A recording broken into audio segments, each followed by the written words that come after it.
Act 1 of Pride and Prejudice, a play, by Mary Keith Medbery Macakaye. The drawing-room at Longbourn. At the back, wide glass doors open upon a terrace which overlooks an English landscape. It is winter, and coals are burning in the fireplace. On each side of the glass doors are rounded recesses with windows. On one side of the room, a door opens into the library. On the other side is a door to the hall, the chief entrance of the house. The room is handsomely furnished in 18th century style. Mr. and Mrs. Bennet are discovered sitting on either side of the table. Mrs. Bennet is knitting, Mr. Bennet reading. After a slight pause and laying down her knitting. My dear Mr. Bennet, did you not hear me? Did you know that Netherfield Park is let at last? Continues reading and does not answer. Do not you want to know who has taken it? Ceases reading and looks up at her with an amused smile. You want to tell me, and I have no objection to hearing it. Why, my dear, you must know. Lady Lucas says that Netherfield is taken by a young man of a large fortune from the north of England. His name is Bingley, and he is single, my dear. Think of that, Mr. Bennet, a single man of a large fortune, 4,000 or 5,000 pounds a year. What a fine thing for our girls! How so? How can it affect them? My dear Mr. Bennet, how can you be so tiresome? You must know that I am thinking of his marrying one of them. Is that his design in settling here? Design? Nonsense! How can you talk so? But it is very likely that he will fall in love with one of them, and therefore you must visit him as soon as you can. Consider your daughters, Mr. Bennet. Only think what an establishment it would be for one of them. Sir William and Lady Lucas are determined to go merely on that account. Indeed you must go, for it will be impossible for us to visit him if you do not. Who has risen during this last speech and now stands with his back to the fire, facing Mrs. Bennet. You are over-scrupulous, surely. I dare say Mr. Bingley will be very glad to see you, and I will send a few lines to assure him of my hearty consent to marrying whichever he chooses of the girls, though I must throw in a good word for my little Lizzie. I desire you will do no such thing. Lizzie is not a bit better than the others. She is not half as handsome as Jane, nor as good-humoured as Lydia, but you are always giving her the preference. Not unless she deserves it, my dear. But in this particular instance, my poor little Lizzie is the only one who is unprovided for. Lydia and the others belong in the schoolroom, and you tell me that Mr. Collins has already spoken for Jane. Oh, that odious Mr. Collins! I wish he had never come here. I wish I might never hear his name again. Mr. Collins odious? You surprise me. I thought that he had won your full approval. Oh, well, since he had to be your cousin, and since you will not do anything about the entail, I suppose it will be a mercy if he does marry Jane. But I do think, Mr. Bennet, it is the hardest thing in the world that we have no son of our own, so that your property has to be entailed away from your own wife and children. So if you should die, we may all be turned out of the house whenever this Mr. Collins pleases. Oh, he certainly does seem to have all the luck in the world. Here he has just got his good living from that grand Lady Catherine de Bourgh. But, my dear, that will soon be your luck as well. You forget that your daughter is to profit by it. Well, perhaps. I don't know about that, but... With renewed excitement. I do know that it is too monstrous that after you are gone I shall be forced to make way for this man, and live to see him master in this house. My dear, do not give way to such gloomy thoughts. Let us hope for better things. Let us flatter ourselves that I may be the survivor. This is not very consoling to Mrs. Bennet, and therefore, instead of making an answer, she goes on as before. If it was not for the entail, I should not mind it. What should you not mind? I should not mind anything at all. Let us be thankful that you are preserved from such a state of insensibility. But it certainly is a most iniquitous affair, and nothing can clear Mr. Collins from the guilt of inheriting Longbourn. However, you know he is doing his best to mend matters. He has not only handsomely apologized for his fault, but he has now assured us of his readiness to make every possible amends by marrying one of the girls. Surely, my dear, you must acknowledge that this plan is excessively generous on his part. Well, I suppose it might be worse. Decidedly worse. With Jane so well settled, and a single man like Mr. Bingley in prospect, I think you should be quite cheerful. Excited once more. Mr. Bingley? We shall never know Mr. Bingley. Oh, Mr. Bennet, you take delight in vexing me. You have no compassion on my poor nerves. You mistake, my dear. I have a high respect for your nerves. They are my old friends. I have heard you mention them with consideration these 20 years at least. Ah, you do not know what I suffer. Bursting into the room, followed by Jane. Oh, that horrid practice.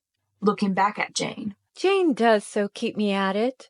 Throwing herself into a chair. La, I'm tired to death. Who sees that her mother is half crying, goes and stands behind her chair, puts her hand affectionately on her shoulder, and bends over her. Does your head ache, Mamma? Of course my head aches.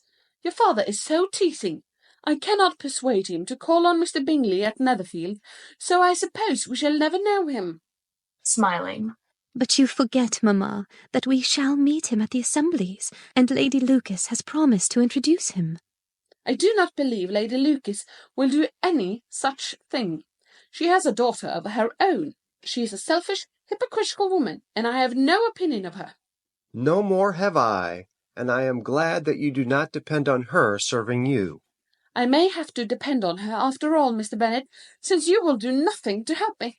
Fretfully to Lydia, who has been yawning and coughing. Don't keep coughing, Lydia, for heaven's sake. Have a little compassion on my nerves. Lydia pouts and looks unutterable things. Lydia has no discretion in her coughs. She times them ill. I do not cough for my own amusement, Papa. Jane, when is your next ball? Tomorrow fortnight. Starts excitedly. Aye, so it is. And Lady Lucas does not come back till the day before.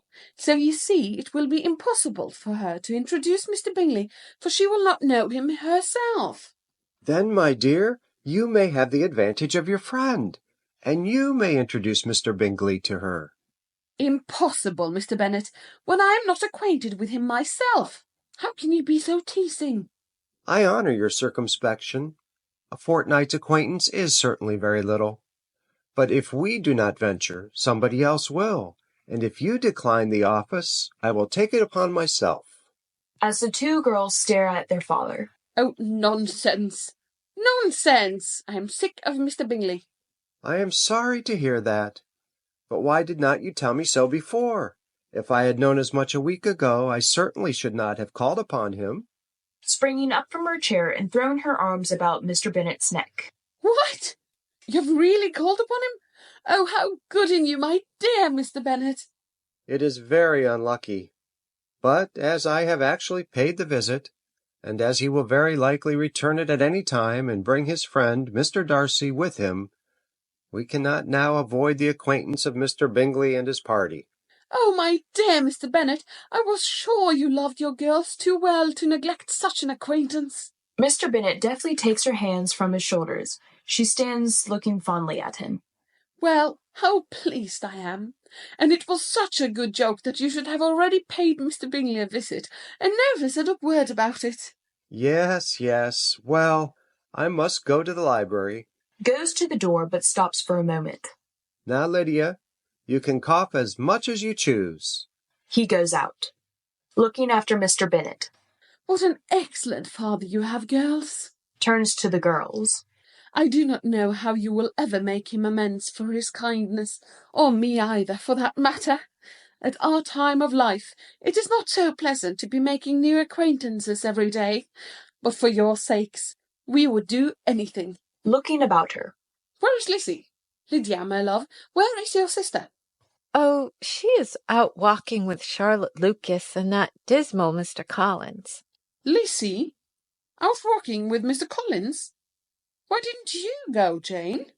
I had to practice with Lydia.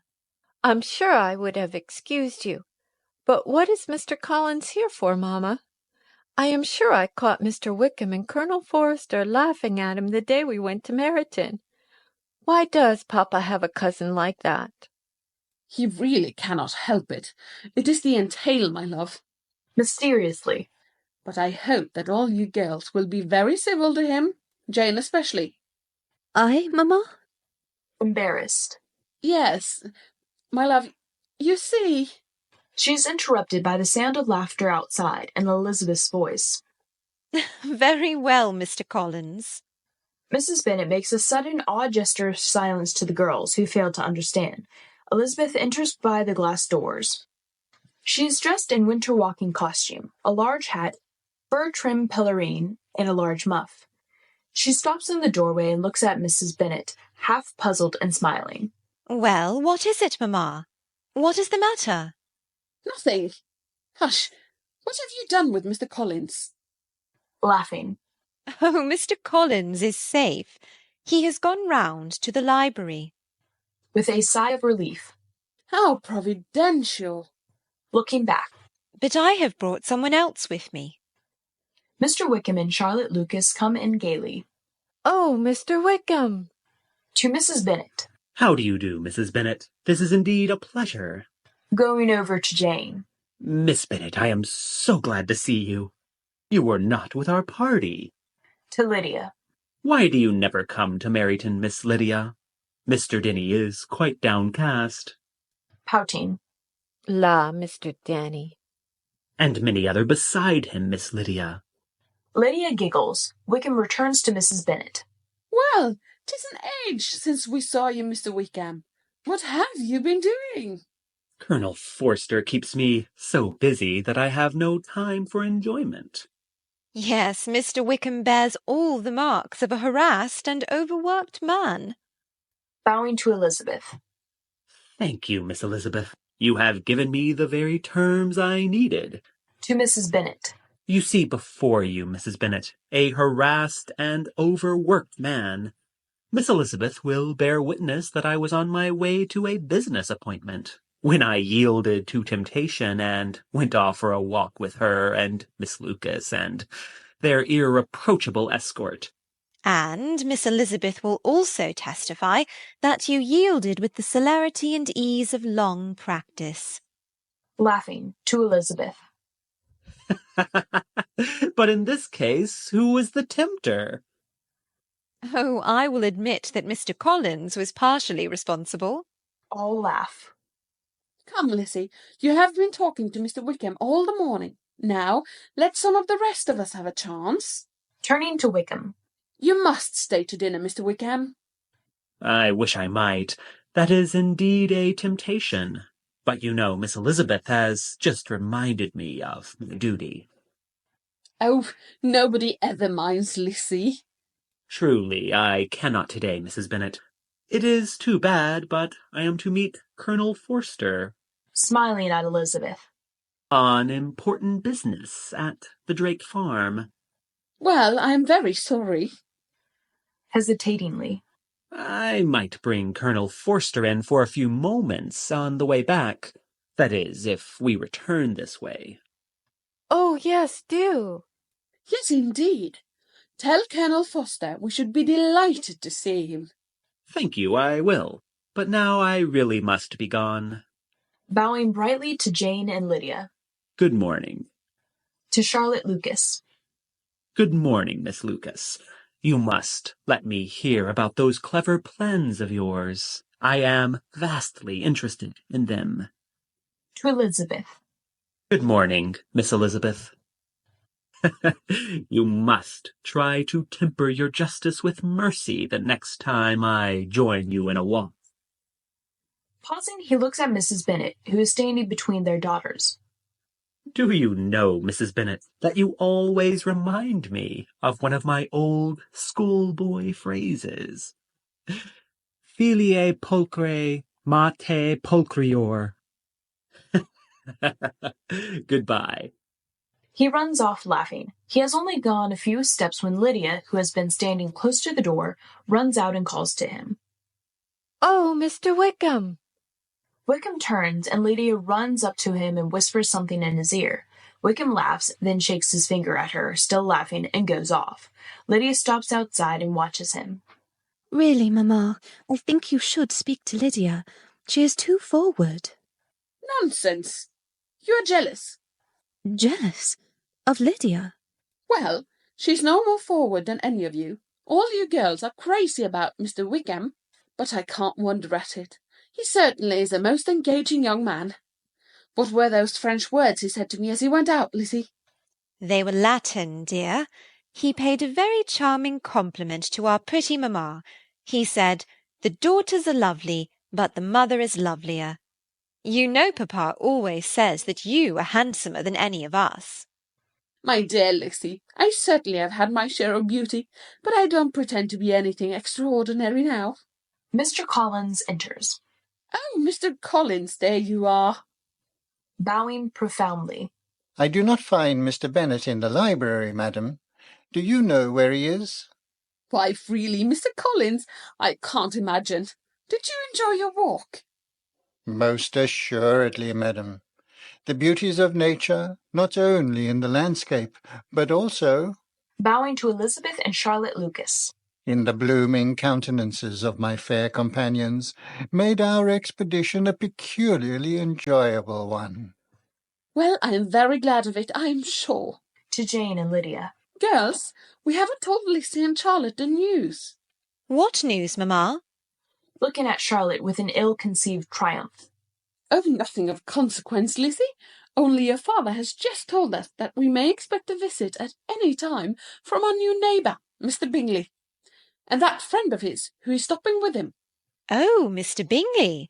That will be entertaining. Suddenly, with mischief, she turns to Mr. Collins, who, through all this latter conversation, has been staring at Jane with solemn persistence.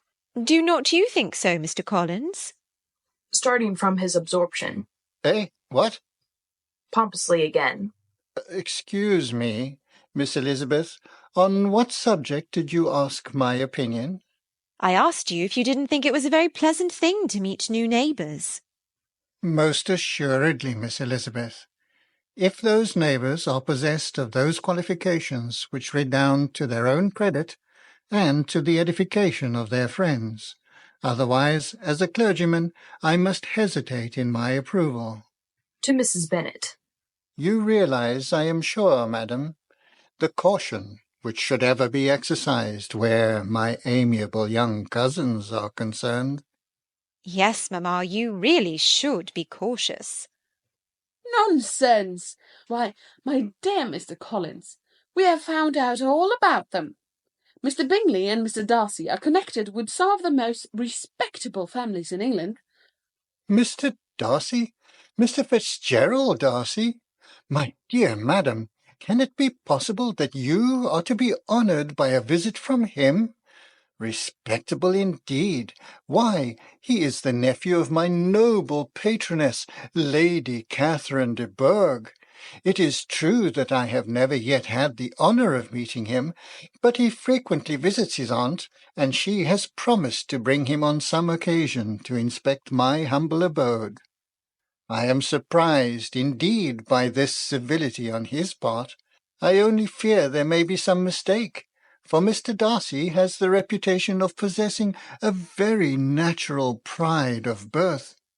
But if your information is indeed to be relied upon, I think Lady Catherine would consent to my approval of this visit, provided my fair cousins will keep in mind the proper attitude of respectful humility which should be assumed towards a person of his superior station. We all promise you, Mr. Collins, never for one instant to forget either Mr. Darcy's exalted position or our own insignificance. Looking at her with admiration. With assurance, Miss Elizabeth. I think even Lady Catherine would be satisfied, so I need no longer withhold my sanction. Curtsying. We thank you, sir. This is the very attitude of mind I could desire. To Mrs. Bennet. I think, with your permission, I will now retire again to the library. Going over, smiling to Jane. There was a volume of Fordyce's sermons that you may remember I was reading to you in this room yesterday. I do not find it in the library. Do you know where it is? Looking about him. I haven't seen it, Mr. Collins. I will try to find it for you. She starts as if to go out of the room, wishing to leave them together. No, Lydia will find it. Lydia, my love, go see if you can find the sermons for Mr. Collins. Lydia, with a grimace, rises slowly from her chair. Oh, Mrs. Bennet, I am quite sure that I saw the book in the hall. I will go fetch it. Sharply. On no account, Charlotte. Lydia will find the book. Lizzie, go and get the mud of your shoes. Oh, I will not trouble any of you ladies. It is no trouble, Mr. Collins. Charlotte, if you will come with me, I have a parcel I should like to send your mother. But I assure you, madam. As they go out, Mrs. Bennet, looking daggers at Charlotte, tries to keep Mr. Collins with Jane. Lydia will find your book, Mr. Collins. On no account, madam. With awkward gallantry, Mr. Collins ushers out the lady, Lydia rebellious, Charlotte somewhat offended. With an amused smile, having watched the party vanish, turns to Jane and speaks to her in a mock-heroic fashion. Miss Bennet, do you realize the honour which is so soon to fall upon our humble home and our gratefully humble selves? Smiling. Lizzie. Do you really grasp in its full significance the fact that we may soon be honoured by a visit from Mr. Bingley of Netherfield and Mr. Fitzgerald Darcy, nephew of the Lady Catherine de Bourgh? Oh, Lizzie, Mr. Collins is a little pompous, but he seems a very well-meaning young man. Indeed, sometimes quite agreeable. Looking quizzically, but affectionately at her sister. No one can be anything but agreeable in the mind of our dear Jane. This time, however, I quite agree with you. I am as delighted as papa with Mr. Collins. I can see that his mixture of servility and importance promises well. And I think Mr. Bingley and Mr. Darcy promise well. If the half of what our neighbours say is true, Mr. Bingley will give us all sorts of gaieties. Who knows? We may find him as entertaining as Mr. Wickham.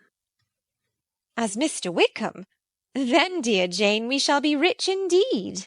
Counting on her fingers. For hospitality, Mr. Bingley. For conversation, Mr. Wickham. For grandeur, Mr. Darcy and the agreeable Mr. Collins. Oh, Lizzie, cannot you let the poor man alone? With all my heart. I will gladly let him alone. You shall have him all to yourself. If only Mr. Collins knew your good opinion of him. But he is too modest to find it out for himself. Playfully pulling Elizabeth's ear. You are a tease. Entering. The two gentlemen from Netherfield have just brought their horses into the paddock, madam. Show them in, Harris, and speak to Mrs. Bennet at once. Harris bows and goes out. They have come soon, Lizzie. Really, this is very civil in them. Uncommonly civil. Come with me, Jane. I must make myself tidy. Mud and dirty petticoats for Mr. Darcy? Oh, that would never do. They run off laughing. There is a short pause. Then Mr. Bingley and Mr. Darcy enter. The latter is very quiet, with an air of scornful hauteur. Bingley, on the contrary, has a gracious and animated manner. Harris ushers them in, much impressed. To Harris. You will announce us to Mr. Bennet and the ladies. Harris goes out. Do you know, Darcy, I believe that was George Wickham we saw just now going towards the Drake farm. I think there is no doubt of it. But what is he doing here? With assumed indifference. Probably it is his regiment which is stationed at Meryton. No, Darcy, you don't mean it. Why, confound it, if I had had any notion of that, I... Contemptuously. I don't think we need mind Wickham. But I do mind. To think that I should bring you into the neighbourhood of that rascal. He must live somewhere, I suppose. Yes, unfortunately. But, Darcy, you are a puzzle to me. You are indeed. How can you speak with any charity of a man who for years abused the patience and generous kindness of your father, and who, so lately, has attempted against your family the most dastardly action that— Interrupting him with hauteur. We have already said too much of George Wickham. I prefer not to discuss him further. Bingley turns away hurt and embarrassed. Darcy, seeing the effect of his words and his manner, goes to him kindly and speaks to him in a changed voice. Bingley, I entirely understand your indignation. Indeed, I share it so fully that I dare not trust myself to think of that man's villainy. It is better that I say nothing of him, even to you. I am sure. I beg your pardon, Darcy. It is rather for me to ask yours. There follows an awkward pause, which Bingley at length breaks by speaking in a tone of forced gaiety. Pretty place, this. With a shrug. Very small. What has the size to do with it? I think we are in luck to have such charming neighbors. You know, we saw two of the young ladies going through the lane the other day. Why, Darcy, one of them is the most beautiful creature I ever beheld. And the other, the one with the dark eyes, she is uncommonly pretty. Don't you think so? She is tolerable, but fine eyes cannot change family connections. What do you mean? I think I have heard you say that their uncle is an attorney in Meryton. Yes. And that they have another in London who lives somewhere near Cheapside. If they had uncles enough to fill all Cheapside, it wouldn't make them one jot less handsome. But it must materially lessen their chances of marrying men of any consideration in the world. Of marrying? You go fast, Darcy. Perhaps. But I am in no humour to give consequence to young ladies. I am here to please you, Bingley. And... He smiles meaningfully. Knowing your disposition, I think it is just as well that I came. Bingley is about to reply when the door opens and Mrs. Bennet enters, followed by Jane and Elizabeth. The two men make ceremonious bows. Mrs. Bennet curtsies, then advances with delighted fussiness. Good morning, gentlemen. I am so sorry that Mr. Bennet has gone for his walk. As she looks a little puzzled from one to the other, Bingley advances. Good morning, Mrs. Bennet. I am Mr. Bingley, your new neighbour at Netherfield. This is my friend, Mr. Darcy of Pendleton, Derbyshire. All bow and curtsy. Mr. Bennet has been so kind as to call upon us, and we are most happy to have the honour of waiting upon the ladies of his family. We are delighted to see you, I am sure, Mr. Bingley. Mr. Darcy. Indicating Jane. My eldest daughter, Miss Bennet. Indicating Elizabeth. Miss Elizabeth Bennet. The girls make low curtsies. The gentlemen bow. Will you not be seated, gentlemen? The guests and ladies seat themselves. I am sure you must like Netherfield, Mr. Bingley. I do not know a place in the country that is equal to Netherfield. You will not think of quitting in a hurry, I hope, though you have but a short lease. Whatever I do is done in a hurry, Mrs. Bennet, and therefore if I should resolve to quit Netherfield, I should probably be off in 5 minutes. At present, however... Looking intently at Jane. I consider myself as quite fixed here. It is very pleasant to have Netherfield open once more, although you must both miss London. There is so much gaiety in London. Yes, in a country neighbourhood you move in a confined and unvarying society. Mrs. Bennet looks vexed at this speech. But people themselves alter so much that there is something new to be observed in them forever. Darcy turns and looks at Elizabeth with surprise and interest. Then you are a student of character, Miss Elizabeth. It must be an amusing study. Yes, Lizzie always likes to watch people. Looking at Darcy. And there are plenty of people about, even if you do live in the country. The country's a vast deal pleasanter than London, is it not, Mr. Bingley? When I am in the country, I never wish to leave it, and when I'm in the town, it's pretty much the same. They have each their advantages, and I am equally happy in either. Aye, that is because you have the right disposition. Looking at Darcy. But that gentleman seemed to think the country was nothing at all. Indeed, mamma, you are mistaken. You quite mistook Mr. Darcy. He only meant that there is not such a variety of people to be met with in the country as in town, which you must acknowledge to be true. Certainly, my dear, nobody said there was. But as to not meeting with many people in this neighbourhood, I believe there are few neighbourhoods larger. I know we dine with 24 families. As all become embarrassed at the speech, Bingley comes to the rescue. Yes, there are many fine estates hereabout. Can you see Sir William Lucas's place from the garden? I'm not quite sure I have placed it. Oh, yes, there is a fine view of the chimneys from the terrace. Sir William is our nearest neighbour. Such an agreeable man, so gentle and so easy. Rising, she goes towards the glass doors. Come, Jane, we must show Mr. Bingley Sir William's chimneys. Mrs. Bennet, Bingley, and Jane go out upon the terrace. Would not you also like to see the chimneys, Mr. Darcy? Thank you. Like yourself, I prefer people to places. Did I say that? Not precisely, but I have drawn that conclusion. Gathering her sewing materials, begins to embroider. Well, I can laugh at people better than places, and I dearly love a laugh. Isn't that rather a dangerous trait, Miss Bennet? The wisest and the best of men may be rendered ridiculous by a person whose first object in life is a joke. Certainly, but I hope I never ridicule what is wise or good. Whims and inconsistencies do divert me, I own, and I laugh at them whenever I can. But these, I suppose, are precisely what you are without. Perhaps that is not possible for anyone, but it has been the study of my life to avoid those weaknesses which often expose a strong understanding to ridicule.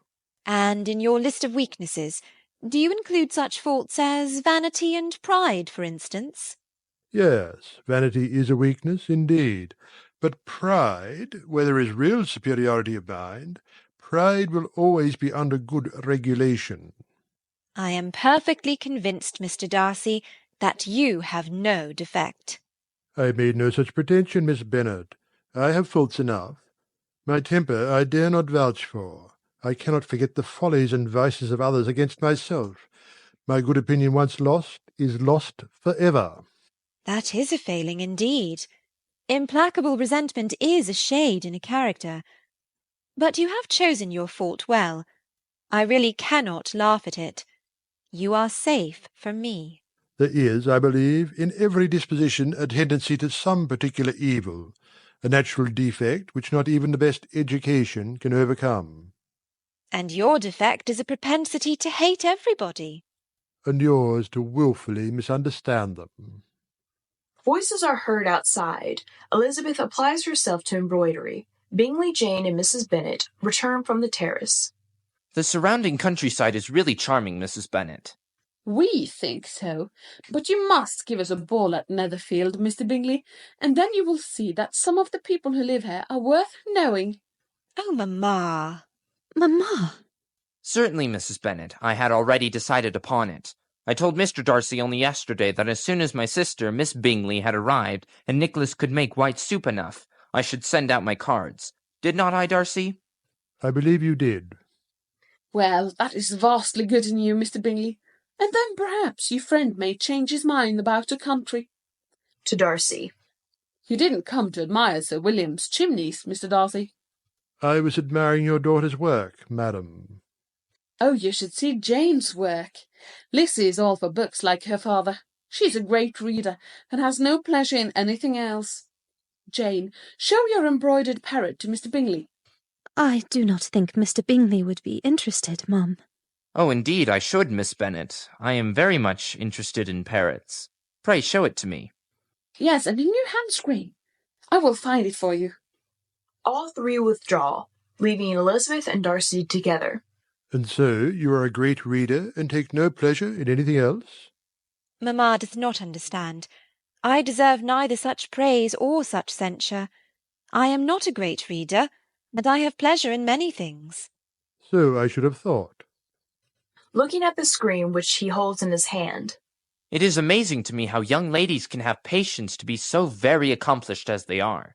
To think how you all paint tables and cover screens and net purses. It is quite wonderful. Do you agree with your friend, Mr. Darcy? His list of the common extent of accomplishments has too much truth, but I cannot boast of knowing more than half a dozen young ladies in the whole range of my acquaintance that are really accomplished. Then you must comprehend a great deal in your idea of an accomplished woman. Perhaps. To deserve the word, a woman must have a thorough knowledge of music, singing, drawing, dancing, and the modern languages. She must also possess a certain something in her air and manner of walking, the tone of her voice, her address and expression, and to all this she must yet add something more substantial. with a little bow to Elizabeth. In the improvement of her mind by extensive reading. I am no longer surprised at your knowing only 6 accomplished women. I rather wonder at your knowing any. Enters and announces. Colonel Foster and Mr. Wickham. The gentleman enters, smiling. Here I am again, Mrs. Bennet.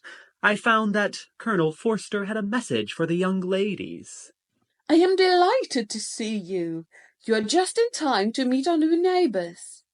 Introducing the gentleman. Colonel Forster, Mr. Wickham, Mr. Bingley, Mr. Darcy.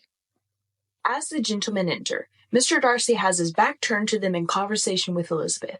At the sound of Wickham's voice, he starts and turns so that he faces the latter just in time for the introduction. At the sight of Darcy, Wickham starts and is gravely confused. Darcy stiffens and scarcely nods when Wickham is introduced. The whole situation is so marked that everyone looks on with an astonishment to which Mrs. Bennet gives audible expression. Well, well, if ever there was a proud, stiff man. Mamma! Looking distressed, speaks hurriedly. Oh, Mrs. Bennet, I'm sorry that we cannot wait for Mr. Bennet. We were on our way to meet my steward, and we are already late for the appointment. I am very sorry you must go, Mr. Bingley, but I hope you will come again. We must engage you soon for dinner. In an absent and worried way. It will be a pleasure. Then with bows, the party moves towards the door. Bustling. Your best way to the paddock is by the terrace.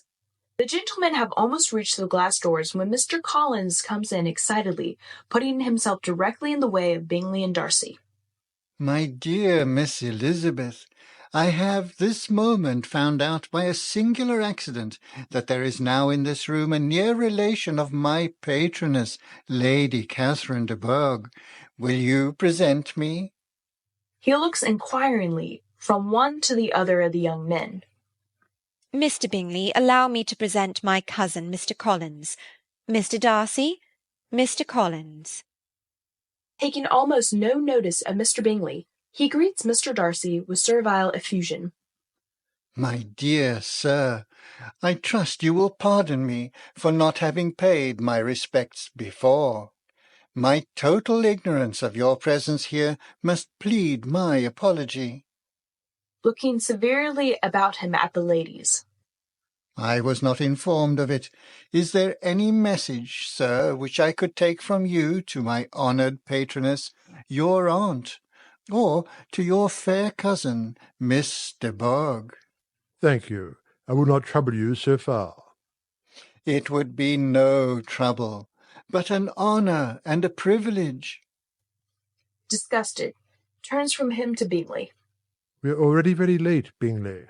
Yes, we have no time to lose.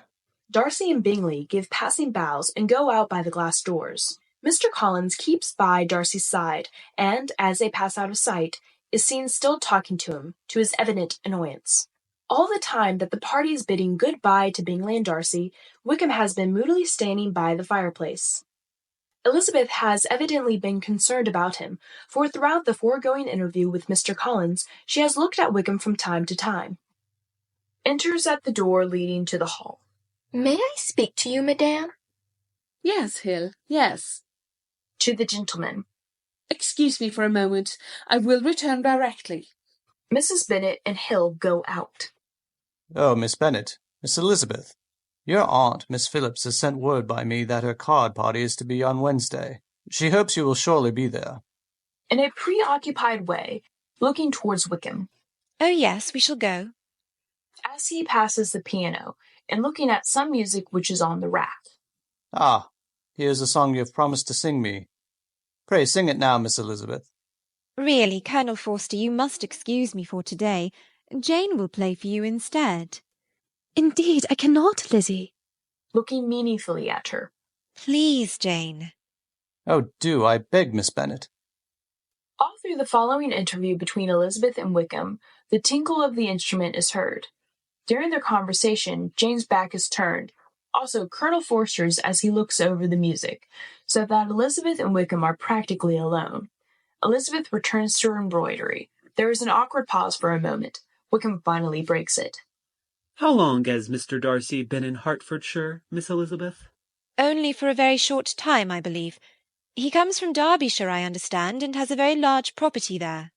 Yes, his estate is a noble one, a clear 10,000 per annum. I am well informed on this head.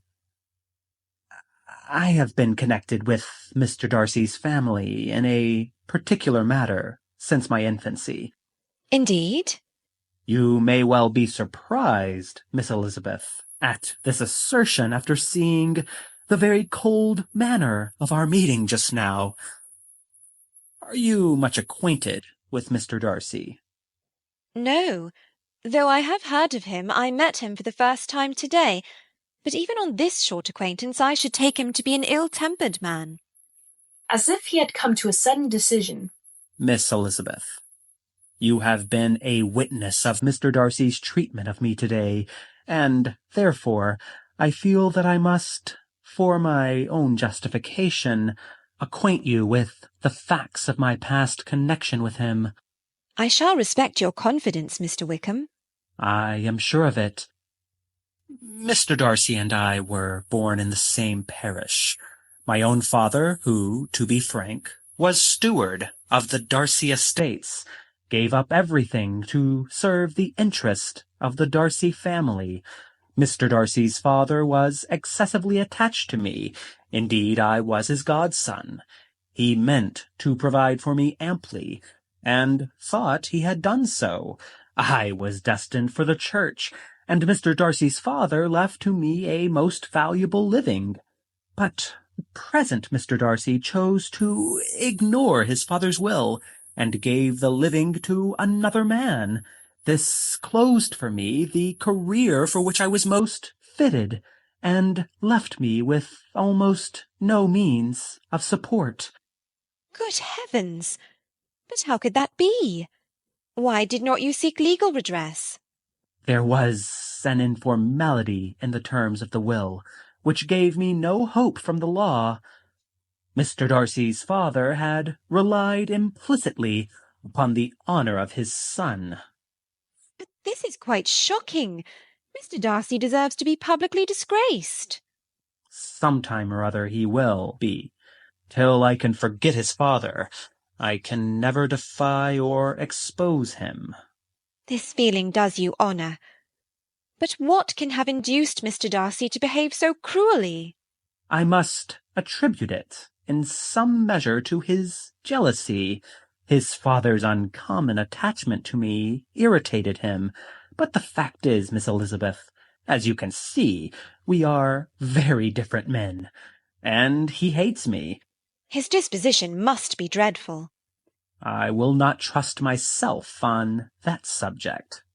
To treat in such a manner the godson, the friend, the favourite of his father! How abominable! And yet, Miss Elizabeth, we must try to be just to him. Mr. Darcy has many good qualities. He can be both liberal and generous. He has also a brother's affection and pride, which makes him a careful guardian of his sister. Oh, he has a sister? Yes. You will hear him cried up as the most attentive and best of brothers. Oh, Mr. Darcy can please when he chooses. Among those who are his equals he is a very different man from what he is to the less prosperous. Contemptible. Interrupting. Wickham. Starting. Yes, Colonel Forster. I fear we must be going. Hurriedly to Elizabeth. Thank you for listening to me. It is hard to be misjudged. Thank you for your confidence. It is well to know the truth. Well, Miss Elizabeth, I hope we shall see you all at your aunt's on Wednesday. Good morning. To Jane. Good morning, Miss Bennet. Thank you for the music. Please present my respects to Mrs. Bennet. I am sorry that we cannot wait longer. Yes, Miss Bennet. Be sure to give your mother my best regards. Good morning. All bow and curtsy. As he is leaving, he speaks aside.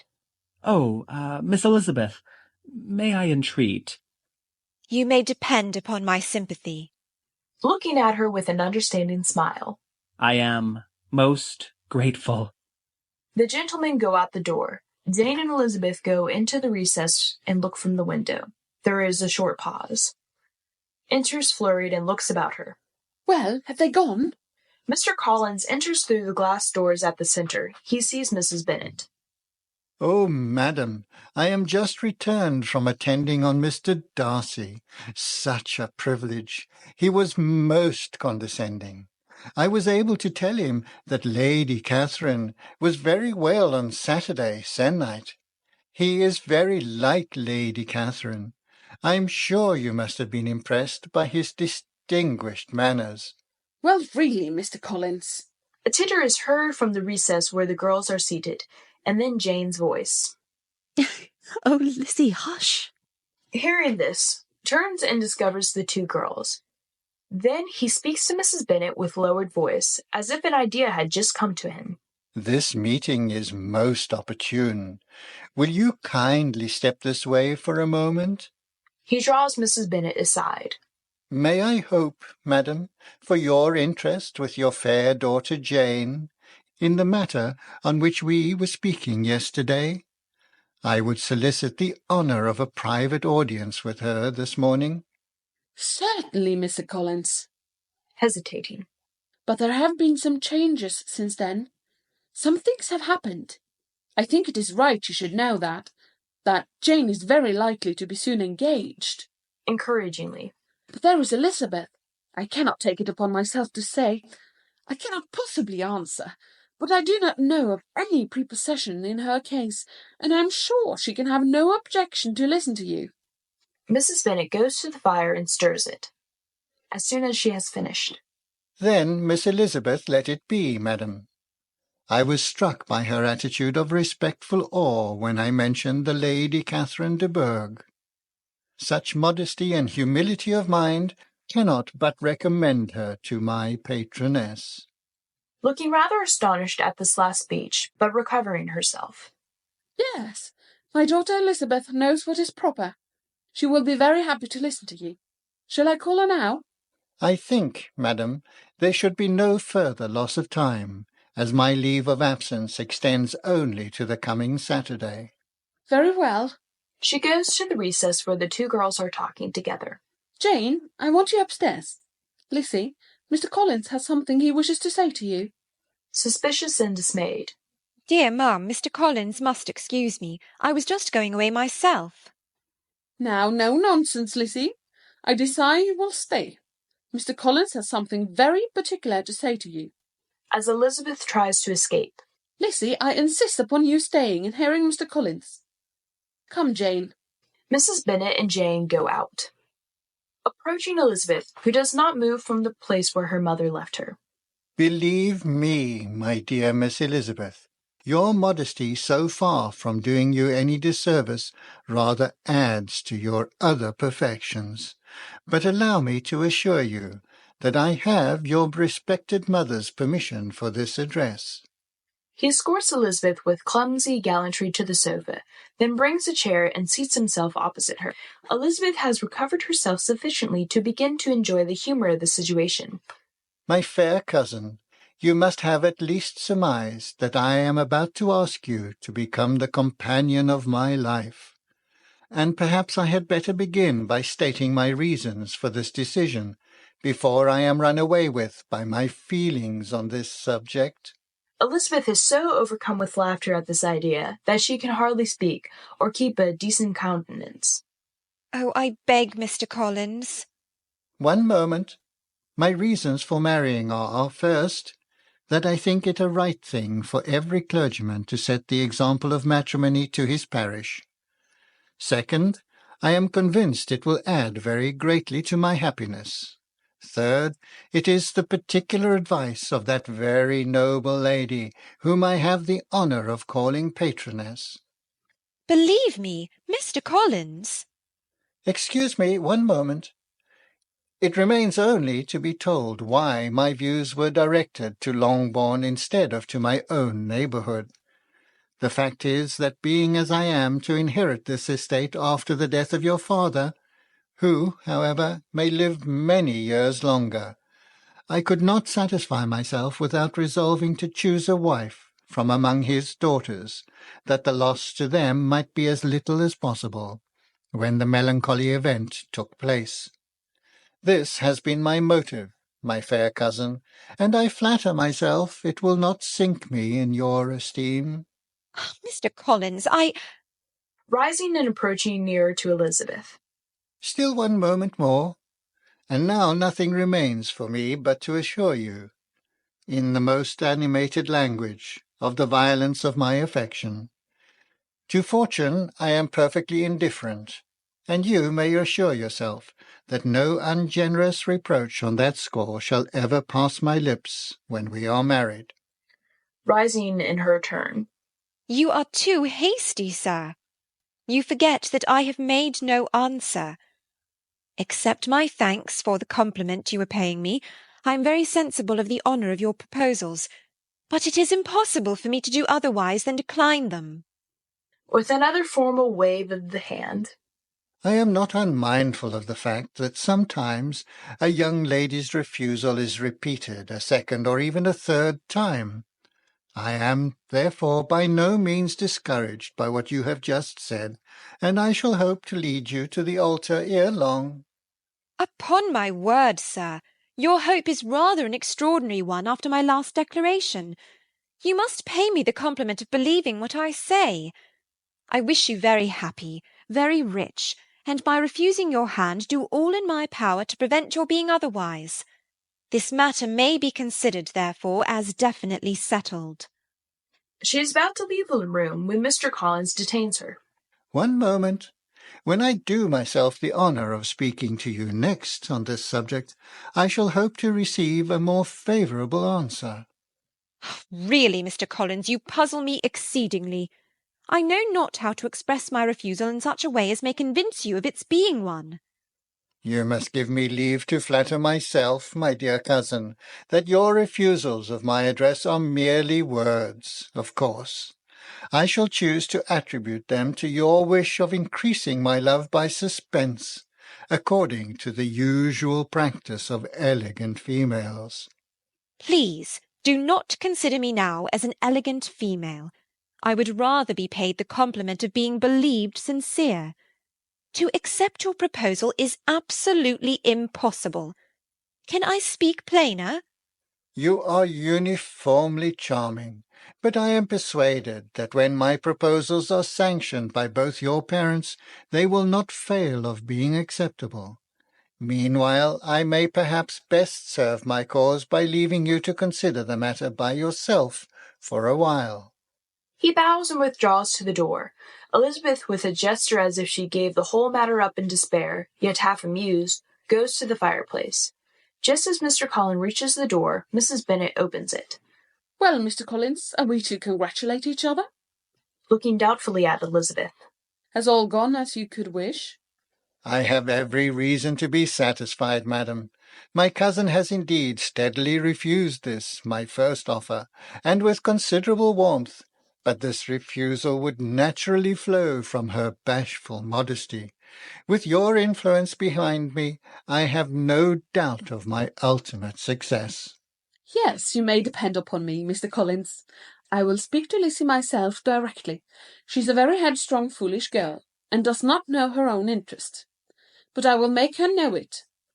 Pardon me, madam, but if she is really headstrong and foolish, I know not whether she would altogether be a very desirable wife to a man in my situation. If, therefore, Miss Elizabeth persists in rejecting my suit, perhaps it were better not to force her into accepting me. Sir, you quite misunderstand me. Lizzie's only headstrong in such manner as these. In everything else, she is as good-natured a girl as ever lived. Let me see her alone for a moment. That will be the best. But, madam, almost forcing Mr. Collins out of the room. Oh, I shall very soon settle it with her, I am sure. Mr. Collins goes out. Mrs. Bennet goes quickly to Elizabeth. Lizzie, what is the meaning of all this? Have you refused Mr. Collins? Yes, mamma, but please listen. No, I will not listen. I tell you what, Miss Lizzie, if you take it into your head to go on refusing every offer of marriage in this way, you will never get a husband at all. I am going at once to the library and speak to your father. You will listen to him, perhaps. Mrs. Bennet starts to go when she sees Mr. Bennet outside passing the glass doors. He is just returning from his walk and carries a book under his arm. Oh, there he is now. She runs to the door and opens it. Oh, Mr. Bennet! Mr. Bennet! Mr. Bennet turns. Mrs. Bennet runs out, takes him by the arm, and tries to pull him into the room by main force. Mr. Bennet, puzzled, submits, while she draws Mr. Bennet into the room. Oh, Mr. Bennet, you're wanted immediately. We're all in an uproar. You must come and make Lizzie marry Mr. Collins, for she vows she will not have him, and if you do not make haste, Mr. Collins will change his mind and not have her. I have not the pleasure of understanding you. Of what are you talking? Of Mr. Collins and Lizzie. Lizzie declares she will not have Mr. Collins, and Mr. Collins begins to say he will not have Lizzie. Lizzie? I thought it was Jane. No, it's Lizzie now. Ah, and what am I to do on the occasion? It seems a hopeless business. Speak to Lizzie. There she is. Pointing to Elizabeth at the fireplace. Tell her that you insist upon her marrying him. Turning to Elizabeth. Come here, child. Elizabeth goes to her father. This is an affair of importance. I understand that Mr. Collins has made you an offer of marriage. Is this true? Yes, papa, it is. Very well. And this offer of marriage you have refused? I have, sir. We now come to the point. Your mother insists upon your accepting him. Is that not so, Mrs. Bennet? Yes, or I will never see her again. An unhappy alternative is before you, Elizabeth. From this day you must be a stranger to one of your parents. Your mother will never see you again if you do not marry Mr. Collins, and I will never see you again if you do. End of Act 1.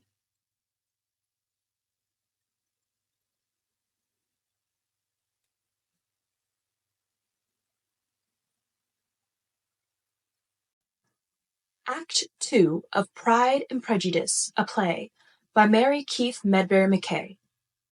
The conservatory or orangery at Netherfield. On one side, an archway, approached by 2 or 3 steps and hung with curtains, separates the orangery from the ballroom. On the opposite side is a smaller archway with curtains which are looped back, giving a glimpse of the drawing-room beyond. There is another door on the right. Bingley is discovered directing 2 footmen, who are putting a bench in place. Darcy stands watching them. A little more to the right, Martin. That will do. Push those lights farther back, behind the trees. Yes, that is better. Looking about him.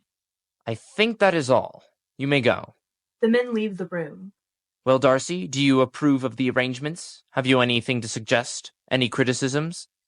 I have no criticisms for the arrangements. But you have for the ball. Yes, I know. Still, I was really obliged to keep my promise. I am glad to find that a promise is with you an obligation. Oh, come, Darcy, I understand. Set your mind at rest. I'm going to London with you, although I must say I do not see the necessity for it. I think you are exaggerating the effect of any small attention of mine toward Miss Bennet. However, we will cling together and fly a common danger. Common danger? Yes, common danger. I too have eyes. Where will you match the wit and vivacity of Miss Elizabeth Bennet? She is indeed charming, and I admit that were it not for the inferiority of her connections, I might be in some danger. But they form, for me, an insurmountable barrier against any possible peril. Love laughs at bars, Darcy. Darcy looks annoyed. No, I won't. It really is not fair, since it is my fault. You would never have been put to the test if you hadn't been so good as to stay on here with me after that. Stopping suddenly, and with an entire change from his former bantering tone, he says in a hesitating manner, Darcy, do you really think you should be silent about Wickham? Decidedly. I do not choose to lay my private affairs before the world. But the fellow is sailing under false colours. You do not know what the result may be. I really must speak of this again, Darcy, even at the risk of offending you. Darcy makes an impatient gesture. I am truly concerned at the foothold this rascal has already gained in the Bennet family. What he has failed to accomplish once, he may succeed in again. These young ladies have no brother to defend them. Neither have they the wealth to excite Wickham's cupidity, At any rate, I do not wish to be the one to enlighten the neighbourhood. Besides, I understand that he has left Meryton. Even so, He is interrupted by Miss Bingley, who enters gaily from the drawing-room. Ah, here you are. To Darcy. Will you be so kind? She holds out her arm for him to clasp her bracelet. Your sister Georgiana should be here, Mr. Darcy. To her brother. Charles, you should have insisted on her coming. I am not in the habit of insisting with Darcy. Laughingly. Very true. To Darcy, who has at length succeeded in fastening the bracelet. Thank you. Looking about her. It is vastly pretty, Charles, but I am much mistaken if there are not some among us to whom a ball will be rather a punishment than a pleasure. If you mean Darcy, he may go to bed if he pleases, before it begins. But, Charles, it would certainly be more rational if conversation instead of dancing were made the order of the day. Much more rational, my dear Caroline, but it would not be near so much like a ball. Entering to Mr. Bingley. Several of the carriages have arrived, sir, and the guests will soon be entering the ballroom. To the footmen. Very well. To Miss Bingley. Come, Caroline, we must be at our post. We will leave Darcy to make up his mind whether he will join us later. Bingley and his sister disappear through the archway leading to the ballroom. Darcy does not follow them, but walks thoughtfully up and down the room. The sound of a voice is heard announcing, Mrs. Long, the Miss Longs. A pause. Colonel Foster and Mr. Denny. A pause. Mr. and Mrs. Golding. A pause. Mrs. Bennet, the Miss Bennet. Darcy stops in his walk and goes towards the ballroom archway. Then he walks once more up and down. Mrs. King, Miss King. Darcy again moves towards the ballroom. He lifts the curtain, hesitates, looks in, then disappears. Sir William and Lady Lucas, Miss Lucas, Mr. Robinson. The music now begins. The stage is left empty. After a short pause, Elizabeth and Charlotte appear between the curtains of the ballroom archway. Peeps in, then enters. Isn't this pretty? Come in here for a moment, Eliza. I want to tell you something. Following her. Why did I promise to dance with Mr. Darcy just now? Why did I not have more presence of mind? They sit on the bench together while they talk. The guests at the back pass to and from the drawing-room and the ballroom, and the sound of the music is heard faintly. I dare say you will find him very agreeable. Heaven forbid! That would be the greatest misfortune of all. To find a man agreeable whom one is determined to hate. Do not wish me such an evil. I wouldn't be a simpleton, Eliza. You are angry because Wickham is not here. But I wouldn't allow my fancy for him to make me unpleasant in the eyes of a man of 10 times his consequence. My fancy for Wickham, as you choose to call it, is simply my sympathy for a most ill-used man, also the relief of meeting with good manners and a good understanding after the insufferable pride of Mr. Darcy, and the stupid pomposity of that dreadful Mr. Collins. Charlotte starts. Oh, my dear Charlotte, I have never thanked you half enough for helping us to endure that man. It was so good-natured in you to sacrifice yourself by listening to those interminable speeches of his. I am more obliged to you than I can express. But oh, what a relief it is to know that he is really gone. Who has listened to this tirade in increasing embarrassment. Oh, don't, Eliza. You are making it so terribly hard for me. But I must tell you, I am engaged to Mr. Collins. Elizabeth is stupefied with surprise, and looks at Charlotte for a moment in silent and incredulous amazement. Then, with difficulty, she speaks. Engaged? Engaged to Mr. Collins? Oh, my dear Charlotte, impossible. You are joking. No, indeed, Eliza. I am in most serious earnest. Why should you be so surprised? Do you think it incredible that Mr. Collins should be able to procure any woman's good opinion because he was not so happy as to succeed with you? Oh, no, of course not. And you must forgive all I have just said. I couldn't possibly have imagined. No, Eliza, Indeed, you could not. She puts her hand on Elizabeth's shoulder. And we shall be friends still. Why, of course, dear Charlotte. It was only the surprise. You know how fond I am of you. You know I wish you all imaginable happiness. Yes, I am sure of it. You must be surprised, very much surprised, so lately as Mr. Collins was wishing to marry you.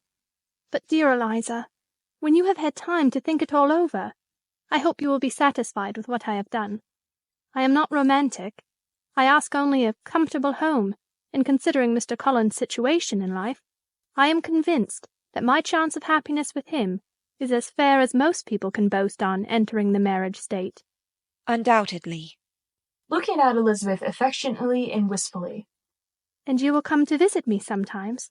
I could not bear to lose you, Eliza. Surely, Charlotte. Looking up and patting Charlotte's hand. We are to be cousins, you know. Why, so we are. Colonel Forster comes from the ballroom.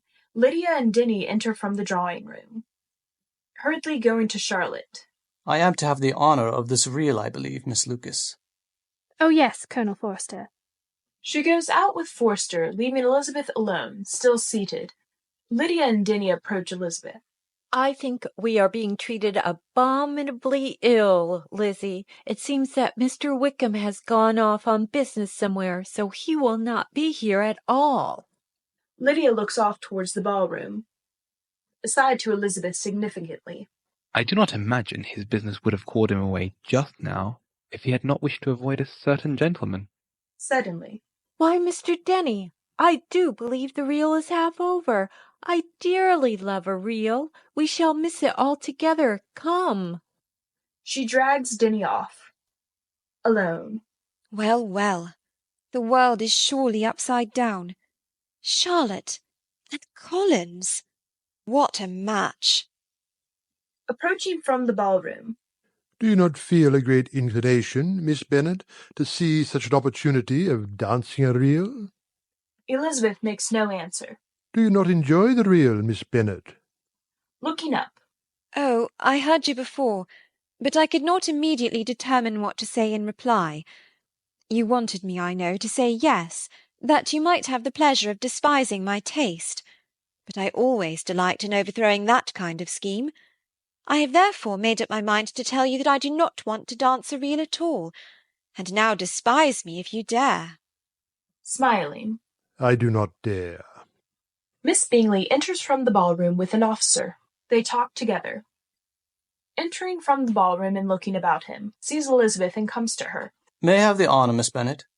I do not dance the reel, Colonel Forster. Oh, the reel is over.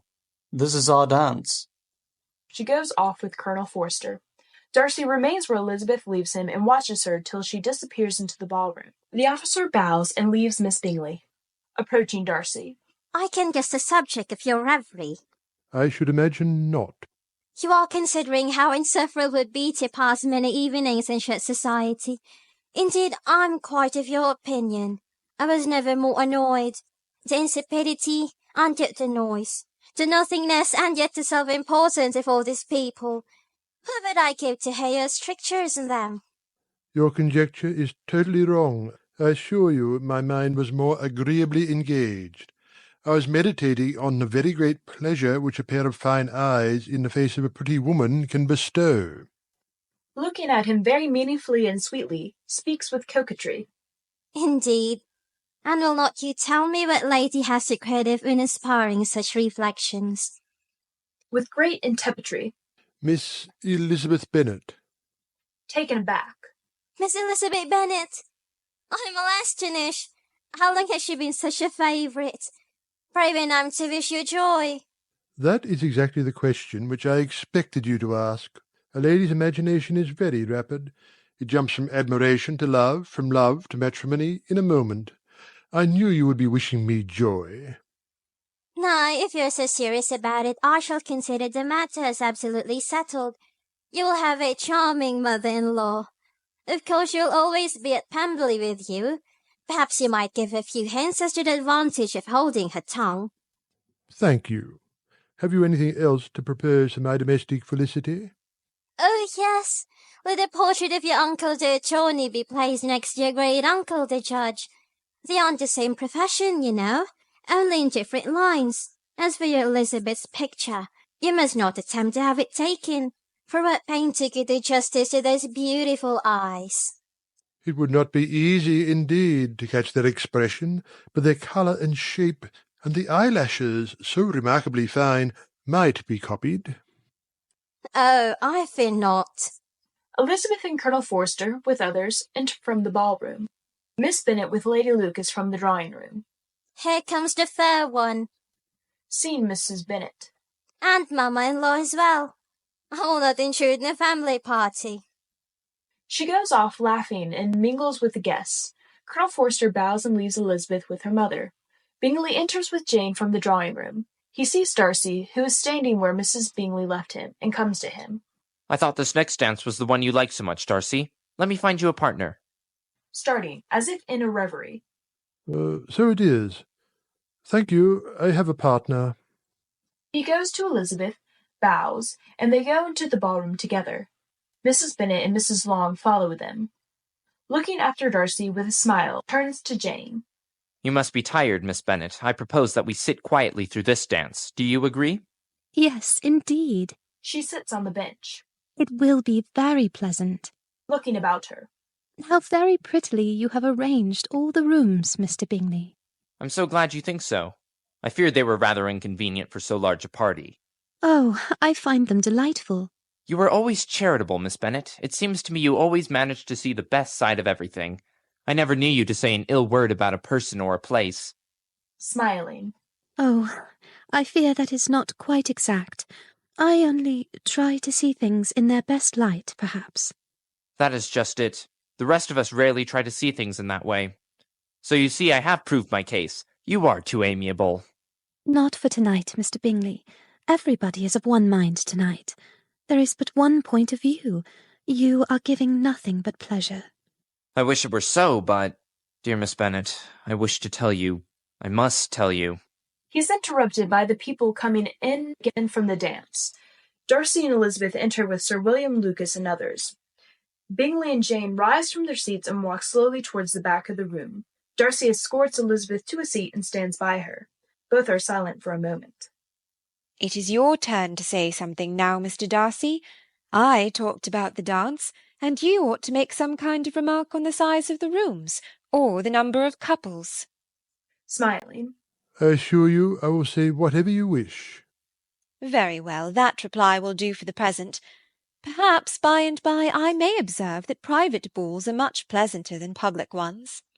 Do you talk by rule, then? Sometimes. One must speak a little, as you know, and yet for the advantage of some, conversation ought to be so arranged that they may have the trouble of saying as little as possible.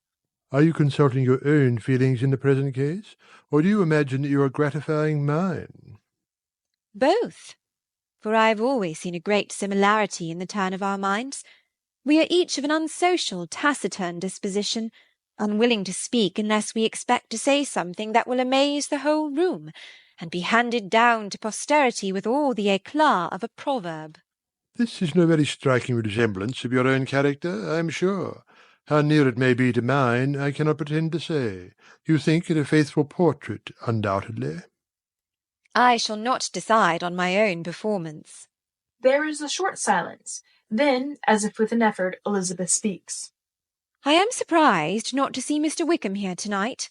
I find that he is a great favourite with the officers. He has made many friends among them. With great hauteur. Mr. Wickham is blessed with such happy manners as may ensure his making friends. Whether he may be equally capable of retaining them is less certain. He has been so unlucky as to lose your friendship, and in a manner which he is likely to suffer from all his life. They both are silent. Coming up to them all urgently and smiles. What a charming amusement for young people this dancing is, Mr. Darcy. I consider it one of the first refinements of Polish societies. Certainly, sir, and it has the advantage also of being in vogue amongst the less polished societies of the world.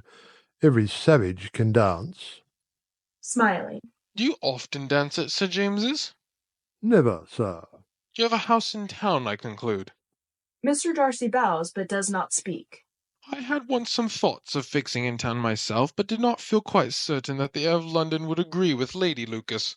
Darcy bows in silence again. Elizabeth is amused.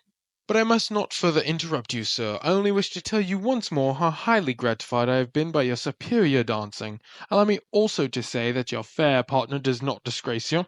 It is a great pleasure to see you together. I must hope, too, to have this pleasure often repeated, especially when a certain desirable event, my dear Miss Eliza.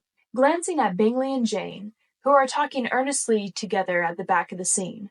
Shall take place. What congratulations will then flow in. But let me not interrupt you. You will not thank me, Mr. Darcy, for detaining you from the bewitching converse of that young lady, whose bright eyes are also upbraiding me. Murmurs to himself. So. Looking earnestly at Bingley and Jane, he seems much impressed by what Sir William has said. Elizabeth notices this. Recovering himself, Darcy turns to her again. Sir William's interruption has made me forget what we were talking of. I do not think we were speaking at all. Sir William could not have interrupted any two people who had less to say for themselves. We have tried 2 or 3 subjects already without success, and what we are to talk of next I cannot imagine.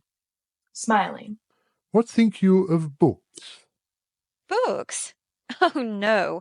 I am sure we never read the same, or not with the same feelings. I am sorry you think so, but if that be the case, there can at least be no want of subject. We may compare our different opinions of them. No, I cannot talk of books at a ball. My head is always full of something else. The present always occupies you in such scenes, does it? Yes, always. I remember hearing you once say, Mr. Darcy, that you hardly ever forgave, that your resentment, once created, was unappeasable. You were very cautious, I suppose, as to its being created. I am. And never allow yourself to be blinded by prejudice. I hope not. It is particularly incumbent on those who never change their opinion to be secure of judging properly at first. May I ask to what these questions lead? Merely to the illustration of your character. I am trying to make it out. And what is your success? Shaking her head. I do not get on at all. I hear such different accounts of you as puzzle me exceedingly. I can readily believe that reports may vary greatly with respect to me, and I could wish, Miss Bennet, that you were not to sketch my character at the present moment, as there is reason to fear that the performance would reflect no credit on either. But if I do not take your likeness now, I may never have another opportunity. I would by no means suspend any pleasure of yours. Miss Bingley enters from the ballroom. She comes directly to Darcy and Elizabeth. Oh, Mr. Darcy, would you be so good as to go to Charles? He wishes very much to consult you about some of the table arrangements. You will find him in the dining parlour. That is, if Miss Bennet will permit you. Oh, certainly. Darcy bows and goes out. To Elizabeth, after a moment's silence. So, Miss Bennet, I hear that you were quite delighted with George Wickham. He must have told you all a pretty tale, as to Mrs. Darcy's using him ill. It is perfectly false. I do not know the particulars, but I do know that George Wickham has treated Mr. Darcy in a most infamous manner. His coming into the county at all is a most insolent thing. I feel very strongly on this point, Miss Bennet, as Mr. Darcy's interests are so intimately associated with our own. She watches Elizabeth. We hope Miss Georgiana Darcy may some day be my sister. My brother admires her greatly. Ah. Yes, and therefore we resent this falsehood and this presumption on the part of George Wickham. But, really, considering his descent, we cannot expect much better. He has evidently forgotten to tell you that he is just son of old Wickham, steward to the late Mr. Darcy. His guilt and his descent appear by your account to be the same. I have heard you accuse him of nothing worse than of being the son of Mr. Darcy's steward, and of that I can assure you he informed me himself. With a sneer. Oh, I beg your pardon. Excuse my interference. It was kindly meant. She goes out. Insolent girl. You are much mistaken if you expect to influence me by such a paltry attack as this. I see nothing in it but your own wilful ignorance and the malice of Mr. Darcy. Footmen now come in with small tables, which they place about the stage. Bingley comes in and directs them. Darcy follows him. To Elizabeth, Jane, his sister, and others who have entered. I thought it would be pleasant to have some of the tables here. To Jane. We must have places together. With some bustle, all seat themselves. At the table on one side are seated Darcy, Elizabeth, Bingley, and Jane. A little behind them are Miss Bingley with Colonel Forster, Charlotte Lucas with an officer. At the table on the opposite side is Mrs. Bennet with Sir William and Lady Lucas. Behind them are more tables at which other guests are seated. Entering with Denny, much excited, goes to Mrs. Bennet. Mamma, have you heard the news? Mr. Denny has just told me that the regiment is to leave Meryton and go to Brighton. Good heavens! What is to become of us, Mamma? Sympathetically. Are they really going? Well, my love, it is too bad. I know how you feel. I'm sure I cried for 2 days together when Colonel Miller's regiment went away, 25 years ago. I thought I should have broken my heart. I am sure I shall break mine. Mamma, might we not all go to Brighton? Oh, if we only could. But I fear your father will not hear of it. Oh, Papa is so disagreeable. I am sure a little sea-bathing would set me up forever. Wouldn't it, Mr. Denny? Surely, Miss Lydia. Oh, you must manage it in some way. They move off and take their places at one of the tables. Looking after them. Well, Lady Lucas, it is hard for a lively young girl like my Lydia to be cooped up in a place where there is so little going on. However, looking at Bingley and Jane, we are not likely to have it so very dull in the future. In a loud whisper to Lady Lucas. You know what I mean. Nudging her and laughing. Jane and Bingley. Ah, indeed. With importance in a still louder tone. Oh, yes, it is quite settled. Such a charming young man, and Netherfield only 3 miles from Longbourn. And Jane's marrying will be a fine thing for my other girls. They will be sure to meet other rich men who will fall in love with them. Who has heard the beginning of this conversation, makes a pretext to go to arrange her mother's scarf and says in low tones, "Oh, Mamma, be careful, I beg. Mr. Darcy can hear you." What is Mr. Darcy to me, pray, that I should be afraid of him? I am sure we owe him no such particular civility as to be obliged to say nothing he may not like to hear. For heaven's sake, Mamma, speak lower. What advantage can it be to you to offend Mr. Darcy? You will never recommend yourself to his friend by so doing. That is enough, Lizzie. I think I can take care of myself. I never knew before that it was a crime to speak to one's friend about what everybody can see plainly enough, who has eyes in his head. Turning to Sir William. Did you, Sir William? Smiling. Our friends usually have very sharp eyes for what is going on, Mrs. Bennet. Significantly. I have indeed sometimes expected that you would observe what has been going on in our household of late. Going on? What has been going on, Sir William? With an important air. It is only this, Mrs. Bennet, that Lady Lucas and myself have to ask your congratulations on our very great satisfaction in a recent engagement of our daughter Charlotte. Charlotte? Engaged? Why, who in the world is going to marry her? Sir William draws himself up with offended dignity. Lady Lucas bridles. The gentleman whom my daughter has honoured with her hand is your husband's cousin, Mr. Collins. Rising in rage and amazement. Mr. Collins? Marry your Charlotte? Good Lord, Sir William, how can you tell such a story? Do you not know that Mr. Collins is going to marry my Lizzie, or one of my other girls? Well, really, Mrs. Bennet. What I have told you is quite true. Nevertheless, Mrs. Bennet, the whole matter was settled before Mr. Collins returned to Hunsford. I am sorry we are not to receive your good wishes. Oh, but you are, Sir William. Charlotte has already told me all about her engagement, and we shall be most happy to welcome her as a cousin. Mollified and with gallantry. Thank you, Miss Elizabeth. I am sure other congratulations will shortly be in order. He glances significantly at Darcy. Elizabeth draws herself up. Sir William, smiling, makes a little bow, then turns to the table, where he and Lady Lucas busy themselves with their supper, to Elizabeth. So Charlotte has told you, has she?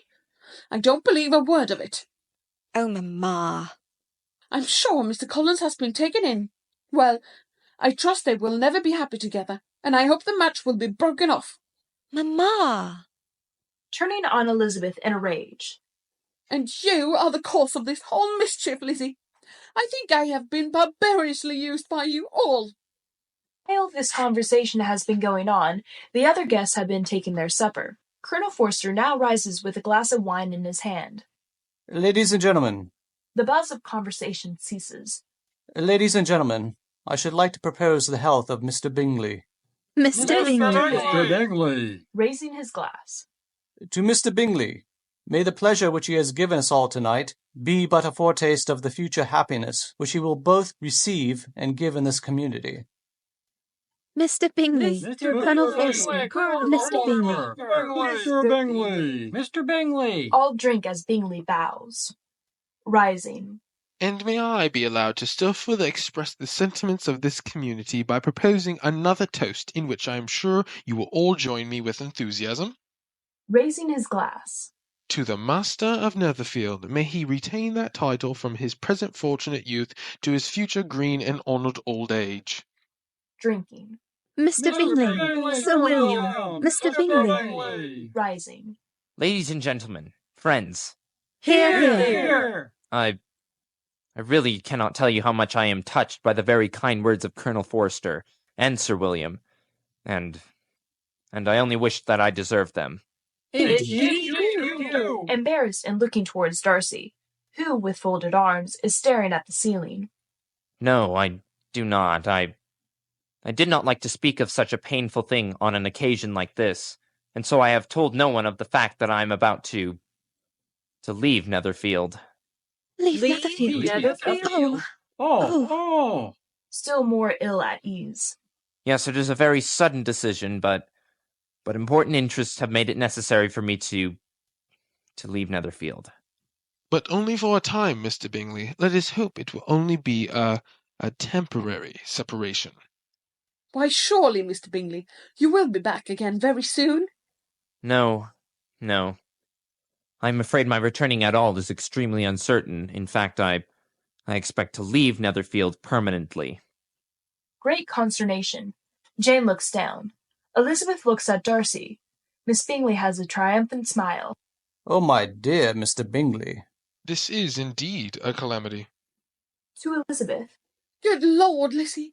Poor Jane, what? Oh, hush, mamma. Looks again at Darcy, who remains perfectly calm throughout this commotion. This time the sight of him seems to make Bingley somewhat angry, and he pulls himself together and speaks in a firmer tone and in a more cheerful manner. But my friends, nobody knows what may happen. We shall undoubtedly all meet again sometime, and meanwhile you must not let what I have said spoil your pleasure. The music is now heard again in the ballroom. There is the music. We must have another dance together. There is a general movement among the guests. Those at the back of the room begin to go into the ballroom. To Jane, Colonel Forster, and others near him. Let us make up a set here. I think there will be room. Capital idea. The footmen remove the tables. Oh, yes, capital. With meaning to Darcy. Do not you think so, Mr. Darcy? Darcy bows stiffly, without speaking. Miss Bingley may have the pleasure. She bows, looks daggers at Darcy, and takes her place in the dance. To Jane. Miss Bennet, will you grant me the happiness? Darcy gives him a look which Elizabeth sees. The final happiness of my stay at Netherfield. Curtsies, a tremor in her voice. Thank you. They begin to form a set with Miss Bingley and Colonel Forster, Lydia, and Denny. Crossing to Elizabeth. May I have the honour, Miss Elizabeth? Looking at him with frank hauteur. Thank you, Mr. Darcy. I am indisposed. Darcy bows, reddens, and crosses to the other side of the room. The music begins. Amid embarrassed astonishment, Sir William and Charlotte Lucas fill the quadrille set. As the dance commences, Elizabeth and Darcy, standing at either side of the dancers, exchange a glance of keenest pride and prejudice. End of Act 2.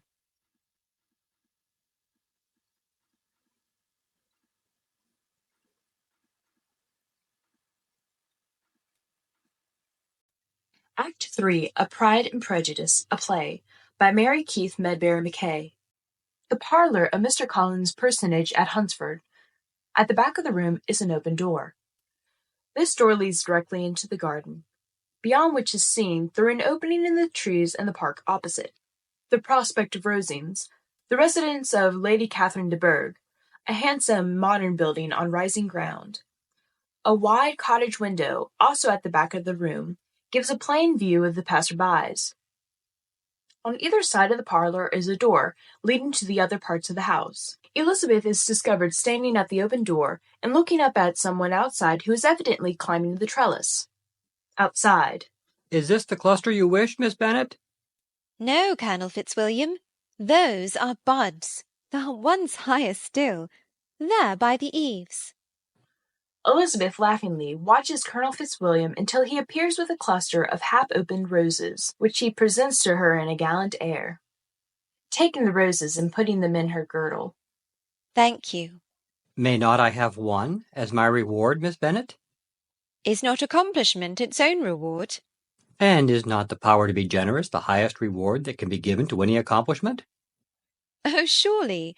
And so you would have to be generous and get me some more roses. Then we should each of us have to invent new speeches, and so we should never be done till we were ready to print a phrase book. However, you have certainly won your rose. She gives it to him. Thank you. That phrase book is a capital idea, Miss Bennet. Nothing could please me better than just such an occupation. It would really be a charity, for Darcy is such a dull fellow these days that really I don't know what to do with myself. But we should hardly have the time for such a project. You say that you and Mr. Darcy are to leave Lady Catherine on Saturday. Yes, if Darcy doesn't put it off again.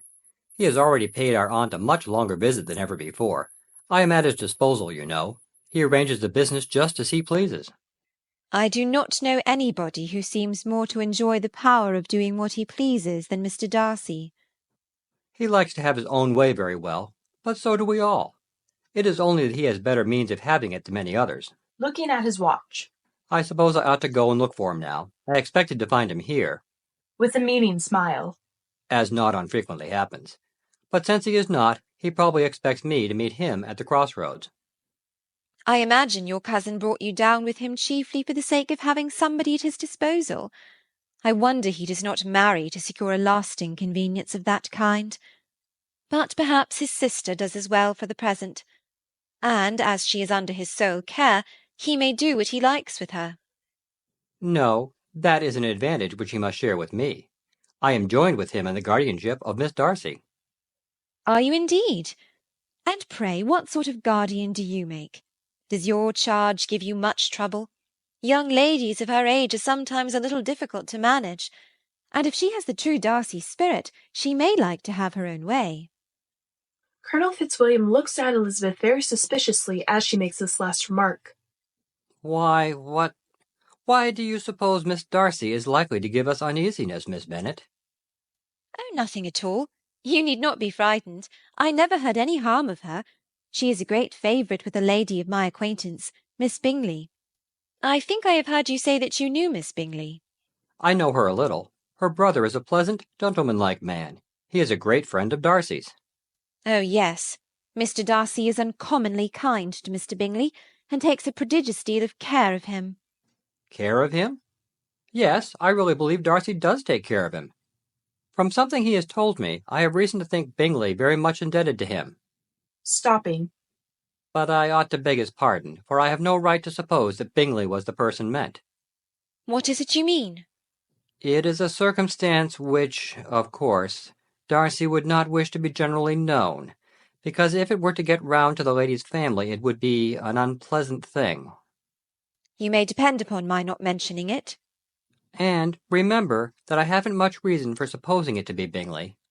What he told me was merely this, that he congratulated himself on having lately saved a friend from the inconvenience of a most imprudent marriage, but without names or any other particulars, and I only suspected it to be Bingley from believing him to be the kind of young man to get into a scrape of that sort. Trying to suppress her feeling. Did Mr. Darcy give you his reasons for this interference? I understood that there were some very strong objections against the lady. Indeed. Trying to speak calmly. And what arts did he use to separate them? Smiling. He did not talk to me of his own arts. He only told me what I have now told you. Why was your cousin to be the judge? You are rather disposed to call his interference officious? Growing excited. I do not see what right Mr. Darcy had to decide on the propriety of his friend's inclination. Why, upon his own judgment alone, Mr. Darcy was to determine in what manner his friend was to be happy. Recovering herself. But, as we know none of the particulars, it is not fair to condemn him. It is not to be supposed that there was much affection in the case. That is not an unnatural surmise, and I believe Darcy told me that he did not think that the lady, at least, was very deeply concerned in the matter. However, to lessen the affection on either side is to lessen the honour of my cousin's triumph very sadly. Your cousin's triumph? Greatly excited, she is about to continue when Charlotte's voice is heard outside. Yes, Mr. Darcy. I think I saw Colonel Fitzwilliam go up the garden path a few moments ago. Protesting. Oh, no, Mr. Darcy, you are too kind, really. Outside. Pray, allow me. Charlotte enters, accompanied by Darcy, who is carrying a basket of eggs. She wears a garden hat and gloves. Ah, here he is. Good morning, Colonel Fitzwilliam. To Darcy. Pray, let me have the basket now, Mr. Darcy. Darcy gives Charlotte the basket, and then turns to Elizabeth. Good morning, Miss Bennet. Elizabeth returns Darcy's greeting with a self-consciousness which does not escape his notice, but the motive of which he mistakes. Darcy gives a quick glance from Elizabeth to Colonel Fitzwilliam, as he turns to speak to the latter. Ah, Fitzwilliam, I thought I might find you here. Lightly. Yes, I have been so fortunate as to secure some of Mrs. Collins's early roses for Miss Bennet. In surprise. Really? Have they already opened? Who has this time recovered her self-possession. A very few of them.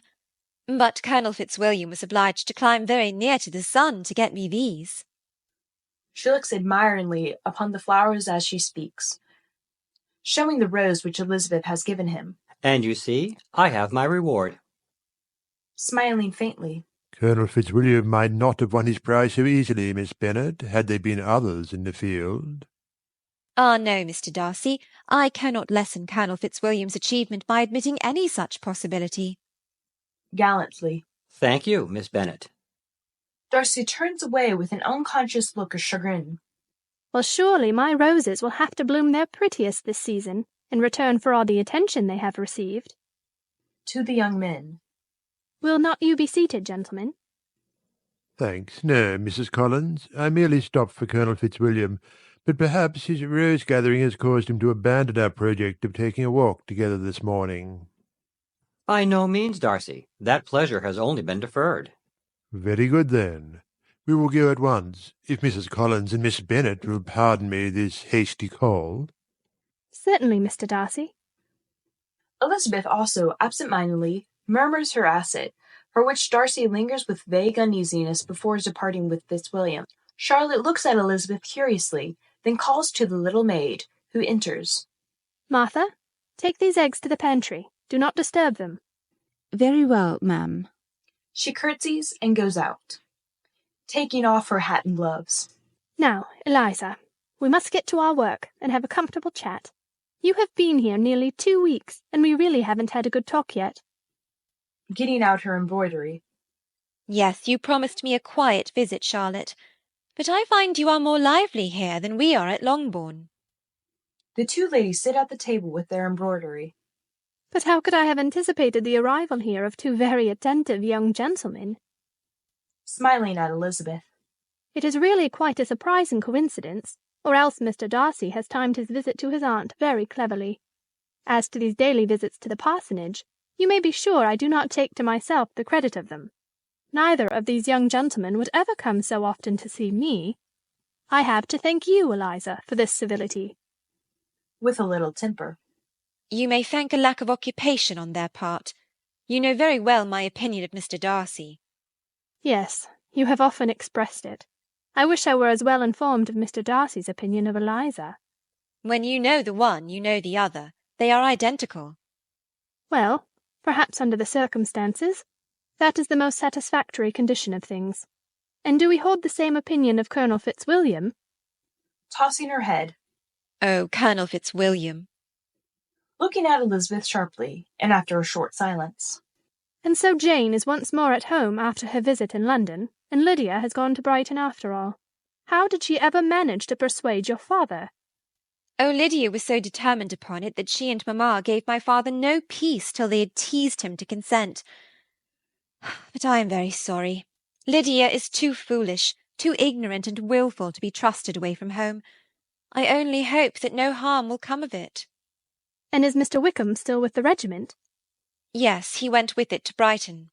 I hear that he is thinking of marrying Miss King, since she has just received a legacy of £10,000. I should be sorry to think that our friend was mercenary. A man in distressed circumstances has not time for all those elegant decorums which other people may observe. If Miss King does not object to it, why should we? Her not objecting does not justify him. Well, have it as you choose. He shall be mercenary, and she shall be foolish. Mr. Wickham's worst fault, after all, is his power of being agreeable. Thank heaven we both of us know some men who haven't one agreeable quality. Stupid men are the only ones worth knowing. Smiling.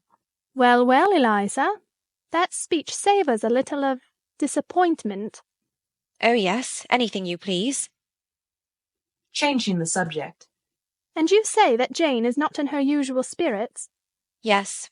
And she is looking poorly? Yes, very. Did she see much of the Bingleys in London? She saw nothing of them. Oh, Charlotte, I have just had all my suspicions verified. Your suspicions? Yes, there has been an arrangement in all of this. Mr. Bingley has been kept away from Jane by— Stops suddenly. Looks up curiously, then speaks quickly. Don't imagine any such nonsense, Eliza. A young man like Mr. Bingley so easily falls in love with a pretty girl for a few weeks, and when accident separates them, so easily forgets her, that this sort of inconstancy is very frequent. We do not suffer from accident, Charlotte. A young man of independent fortune does not suddenly decide of his own free will to think no more of a girl with whom he was violently in love. But were they so violently in love? Yes, I never saw a more promising inclination. Why, Mr. Bingley would talk to no one else, would look at no one else. Is not general incivility the very essence of love? Smiling. It is usually a good test. But if Jane did not return his affection— It really did not seem to me that there was anything violent in Jane's attitude. I could never see that she showed any extreme affection for Bingley. Well, I know that Jane was very much in love with him, and that she showed her affection as much as her nature would allow. If Bingley didn't see it, he must have been a simpleton. No, the real trouble was that Jane didn't see him often enough, perhaps, to make her understand his character. Oh, if Jane were married to Bingley tomorrow, I should think she had as good a chance of happiness as if she were studying him for a 12-month. It is far better to know as little as possible of the person with whom you are to pass your life. Demurely. In some cases that is undoubtedly true. Appears at the garden door. He wears a wide-brimmed hat and carries a hoe, also a large basket. He looks in. Ah, a very charming domestic picture. Taking a bunch of radishes from the basket, he speaks to Charlotte. My dear, I have found some fine early radishes. I thought it would be a graceful attention on your part to send some of these to Miss de Bourgh. Sits upon the chair near the doorway. I fear the apothecary might object. True, they might not be suitable. But— Looking at them proudly. They are very fine radishes. To Elizabeth. Miss Elizabeth, I am very successful in my gardening. I consider the work I do in my garden to be one of my most respectable pleasures. Lady Catherine is always ready to encourage me in it, and my dear Charlotte is ever willing that I should leave her side for the sake of this healthful exercise. Looking at the radishes again. It is indeed a pity that Miss de Bourgh is not well enough to enjoy them. My dear Charlotte has doubtless told you, Miss Elizabeth, of the alliance which is in prospect between Mr. Berg and Mr. Darcy. This extreme delicacy of constitution would seem to be the only bar to their happiness. Yes, Charlotte has told me that Mr. Berg is sickly. She will make Mr. Darcy a very proper wife. Charlotte looks anxiously at Mr. Collins as Elizabeth says this, but he is gazing out the door and does not seem to notice the remark.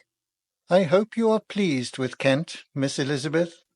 Very much, Mr. Collins. I do not think the kingdom can boast a grander scene than the one now spread before our eyes. Pointing. This garden, that park with rosings in the distance. Do not you think my dear Charlotte is most fortunately placed, Miss Elizabeth? Most fortunately, Mr. Collins. And when you have seen Lady Catherine, you will be more deeply impressed, I am sure. We can hardly expect her to call upon you. This illness of Mr. Berg would prevent it, and in any case it would be an act of extreme condescension on her part. But I am quite confident that you will receive an invitation to drink tea of a Sunday evening with her, after Mr. Darcy and his cousin are gone, of course. And we may later have an invitation to dinner, although I would not for the world arouse in you false hopes which may be shattered. Enters in great excitement. Oh, Mrs. Collins, Lady Catherine's carriage is turning into the lane, and she is in it. Rising in great excitement. Lady Catherine, at this hour? What amazing condescension! He turns in a helpless manner to Charlotte. But, my dear, I am quite unprepared. My habiliments, I would not be wanting in respect. What shall I do? Hurriedly putting up her work and giving her hat and gloves to the maid. Go make yourself ready, Mr. Collins. We will do the same. Charlotte pushes Collins gently towards the door. Yes, yes, but this implement.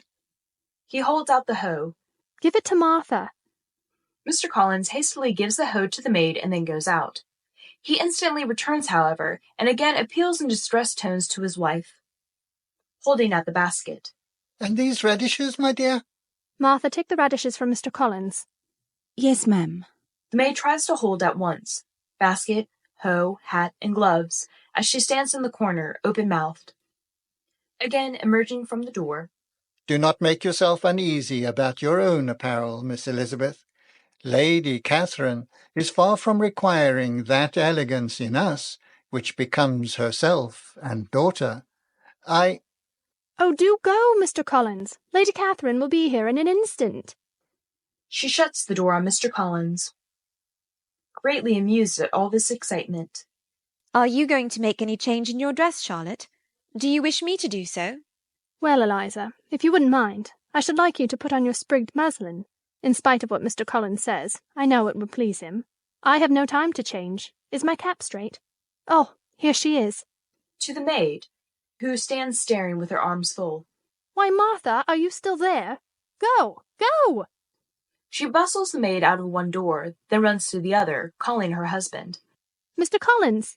Mr. Collins! She then rushes into the garden, followed immediately by Mr. Collins in the same state of excitement. Elizabeth, as she looks after them, is convulsed with laughter.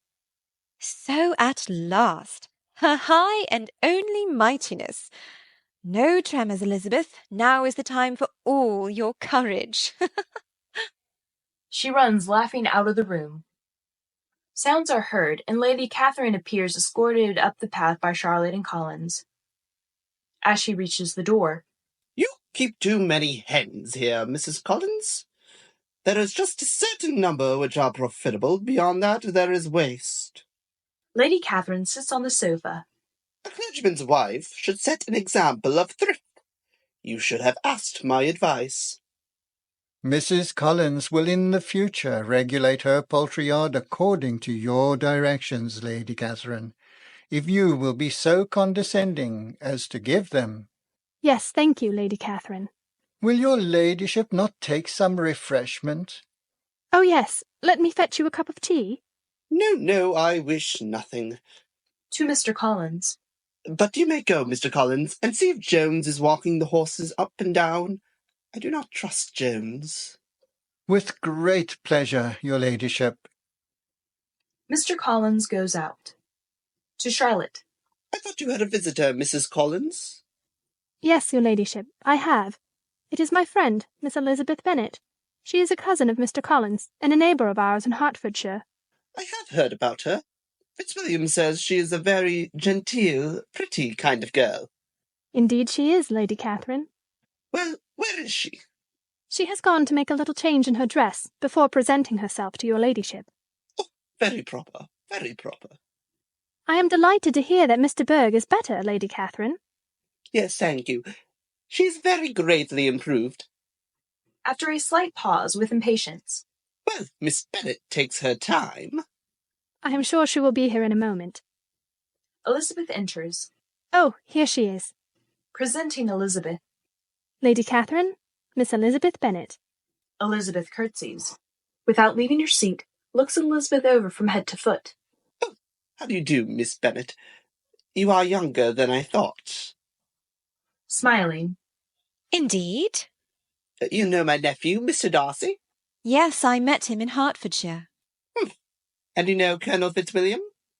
I have only met Colonel Fitzwilliam since coming here. Humph. Has your governess left you?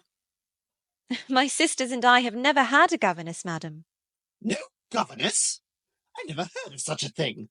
Your mother must have been quite a slave to your education. I assure you she was not, Lady Catherine. Then who taught you? Without a governess, you must have been neglected.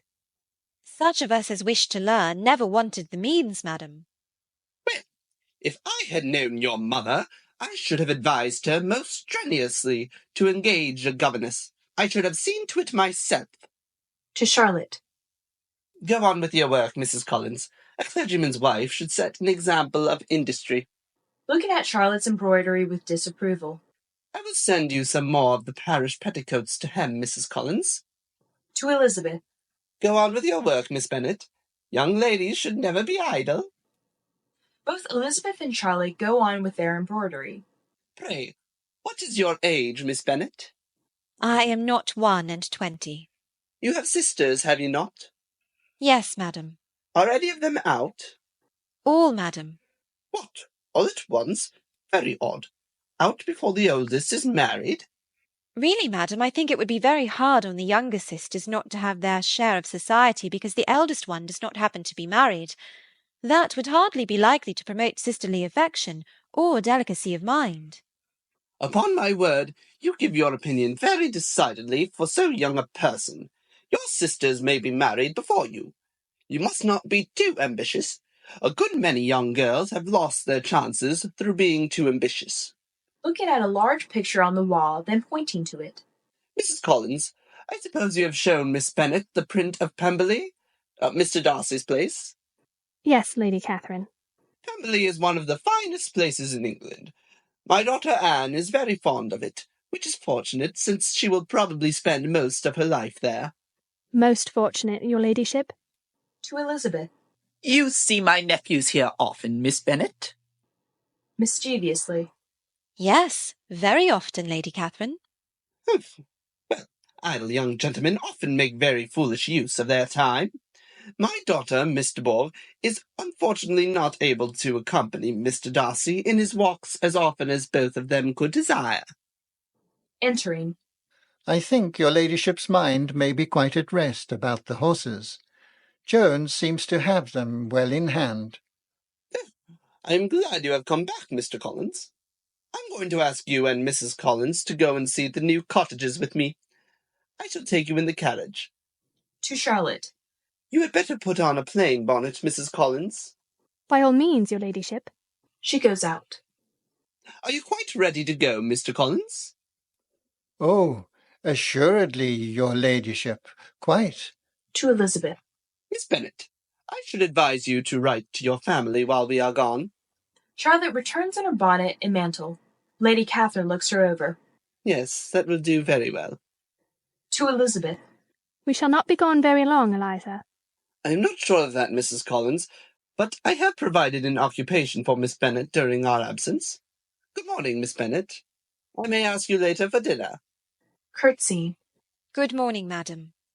All go out. Mr. Collins showing servile attentions to Lady Catherine. Elizabeth watches them from the door. Really, I might have spared myself some of the mortifications I have felt for the shortcomings of my own family. The contrast is not such a violent one after all. Looking at the writing desk. However, Lady Catherine can give good advice. I really ought to write to my poor dear Jane. She seats herself at the writing table, gets out her paper, etc., and begins her letter when the doorbell sounds. Elizabeth starts and is putting away the writing materials when the maid ushers in Mr. Darcy, who seems very much excited. I'm here again, Miss Bennet. I saw Mr. and Mrs. Collins drive away with my aunt. I have something which I must say to you. He walks excitedly up and down for a moment, while Elizabeth watches him in amazed silence. Then he suddenly goes up to her and begins to speak in an agitated manner. Miss Bennet, in vain have I struggled. It will not do. My feelings will not be repressed. You must allow me to tell you how ardently I admire and love you. Is perfectly astounded. She stares, colours, doubts, and is silent, taking her silence for encouragement. Miss Bennet, I can well understand your own astonishment at this declaration, for I am amazed at myself. My feeling for you has taken possession of me against my will, my reason, and almost against my character.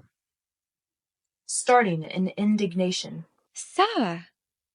Oh, understand me, I beg of you. For yourself alone my admiration is only too natural. I share it with everyone who has the happiness of knowing you. But, pardon me, for it pains me to offend you. The defects of your nearest relations, the total lack of propriety so frequently betrayed by your family, has so opposed my judgment to my inclination, that it has required the utmost force of passion on my part to put them aside. But, my dear Miss Bennet, your triumph is complete. Your own loveliness stands out the fairer in its contrast to your surroundings, and I now hope that the strength of my love may have its reward in your acceptance of my hand. Who has gone through all sorts of emotions during the speech, speaks in a constrained manner as if trying to control herself. Mr. Darcy, in such cases as this, it is, I believe, the established mode to express a sense of obligation for the sentiments avowed, however unequally they may be returned. If I could feel gratitude, I would now thank you. But I cannot. I have never desired your good opinion, and you have certainly bestowed it most unwillingly. Leaning against the mantelpiece, hears her words with no less resentment than surprise. After a little he speaks in a voice of forced calmness. And that is all the reply which I am to have the honour of expecting? I might perhaps wish to be informed why, with so little endeavour at civility, I am thus rejected, but it is of small importance. I might as well inquire why, with so evident a design of insulting me, you chose to tell me that you liked me against your will, your reason, and even against your character. Was not this some excuse for incivility, if I was uncivil? I very clearly explained that the objection which appealed to my reason applied entirely to your family, and in no respect to yourself. I am a part of my family, Mr. Darcy, and allow me to say that, since I have had the opportunity of comparing my relations with your own, the contrast is not so marked as I had been led to suppose. Darcy starts. But aside from all questions of either feeling or family, do you think any consideration would tempt me to accept the man who has been the means of ruining, perhaps forever, the happiness of a most beloved sister, and involving her in misery of the acutest kind? Darcy looks at her with a smile of incredulity. Can you deny that you have done this? I have no wish of denying that I did everything in my power to separate my friend from your sister. I did not, indeed, anticipate that I should involve either of them in misery of any kind. On your sister's side, at least, I was never able to discover any symptom of peculiar regard for Mr. Bingley, while, for every reason, I must rejoice in my success with my friend. Toward him I have been kinder than toward myself. Your arrogance in calmly deciding the extent of other people's sentiments does not surprise me. It is of a piece with your whole nature. But your interference in my sister's concerns is not all. Long before it had taken place, my opinion of you was decided. Your character was unfolded in the recital which I received months ago from Mr. Wickham. Darcy starts excitedly. What can you have to say on this subject? In what imaginary act of friendship can you here defend yourself? In a tone of suppressed excitement, in marked contrast to his previous self-assured manner. You take an eager interest in that gentleman? Who that knows what his misfortunes have been can help feeling an interest in him? His misfortunes? Yes, his misfortunes have been great indeed. And of your infliction. You have reduced him to his present state of poverty, comparative poverty. You have withheld the advantages which you must know to have been designed for him.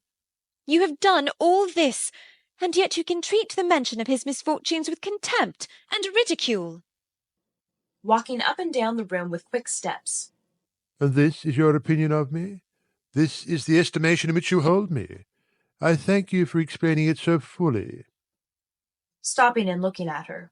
Perhaps if I were to divulge the truth regarding Mr. Wickham, I might give you as great a surprise as you have given me. After a slight pause. I do not care to go into particulars, but in justice to myself, I must tell you that the man whom you consider a martyr is a profligate with the most vicious propensities, a man who should never have entered your home, for his presence there is a constant source of danger. Mr. Darcy! I am ready to give you the full proofs of all I have said, Miss Bennet, whenever you may so desire, although I would gladly forget all the miserable circumstances myself, and no obligation less than the present should induce me to unfold them to any human being.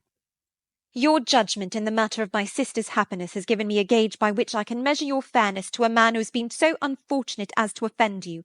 My faith in Mr. Wickham is unshaken.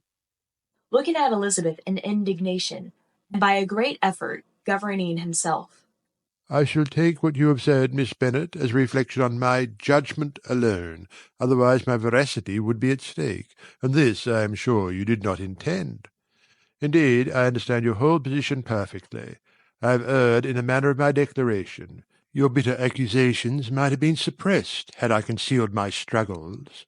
It is my own fault. I have wounded your pride. I should have flattered you into the belief that I was impelled by inclination, by reason, by reflection, by everything. But disguise of every sort is my abhorrence. Could you expect me to rejoice in the inferiority of your connections? And do you expect me to rejoice in your proposal that I ally myself to the conceit and impertinence of yours? No, Mr. Darcy. The manner of your declaration has affected me only in one way. It has spared me the concern which I might otherwise have felt in refusing you, had you behaved in a more gentlemanlike way. Darcy starts. You could not, however, have made me the offer of your hand in any possible way that would have tempted me to accept it. Darcy looks at her with an expression of mortified amazement. I had not known you a month before I felt that you were the last man in the world with whom I could ever be prevailed upon to marry. You have said quite enough, madame. I quite comprehend your feelings, and have now only to be ashamed of what my own have been. Forgive me for having taken up so much of your time, and accept my best wishes for your health and happiness. Darcy hastily leaves the room, sinking into a chair, then getting up and walking excitedly about the room. To insult my family! To think I was ready to fall on my knees in gratitude for his condescension! To calmly dispose of Jane's happiness! Stopping in her walk with a half-amused smile. And yet, really to be in love with me despite of every obstacle.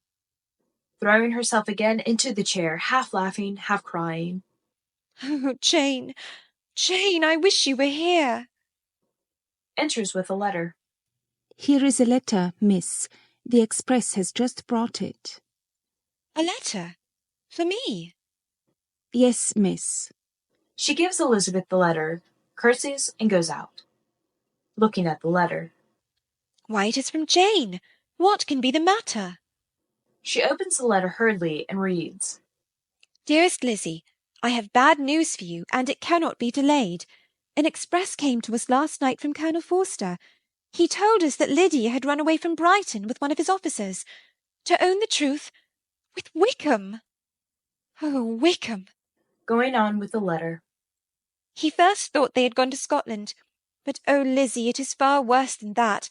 We now know that Wickham never intended to go there, or to marry Lydia at all. Oh! Reading again. Colonel Forster has been here today. He says Wickham is not a man to be trusted. He has left Brighton terribly in debt, and his record is bad in every way. Oh, Lizzie, our distress is very great. My father is going to London with Colonel Forster instantly to try to discover the fugitives. It is hard to ask you to shorten your visit, but we are in such distress that— Darting from her seat. Oh, where is the express? I must write. No, I must go. Oh, Lydia! And Wickham! I must go at once. I must send someone for a carriage. She rushes to the garden door, calling. Martha! Martha, the express! Suddenly she calls again. Oh, Colonel Fitzwilliam, is that you? Appearing in the garden. What is the matter, Miss Bennet? Oh, Colonel Fitzwilliam, the express, or can you get me a carriage? I have had bad news from home. I must return at once, and Mr. Collins is away. Will you be so kind? She falls, half fainting, upon a chair near the door. Certainly, my dear Miss Bennet, of course, but— Calling off. Darcy, don't wait for me. I can't join you now. Miss Bennet is in distress. Entering. Miss Bennet? Good God! What is the matter? Miss Bennet has just had bad news from home. She wishes to return, and desires a carriage. In a decided tone. Do you go for the carriage, Fitzwilliam? Get one from the stables. Fitzwilliam hesitates. Go. I will remain with Miss Bennet. Fitzwilliam goes out. To Elizabeth very gently. Shall I call the maid, Miss Bennet? A glass of wine. Shall I get it for you? You are very ill. Hardly able to speak. No, I thank you. There is nothing the matter with me. I am quite well. I am only distressed by some dreadful news which I have just received from Longbourn.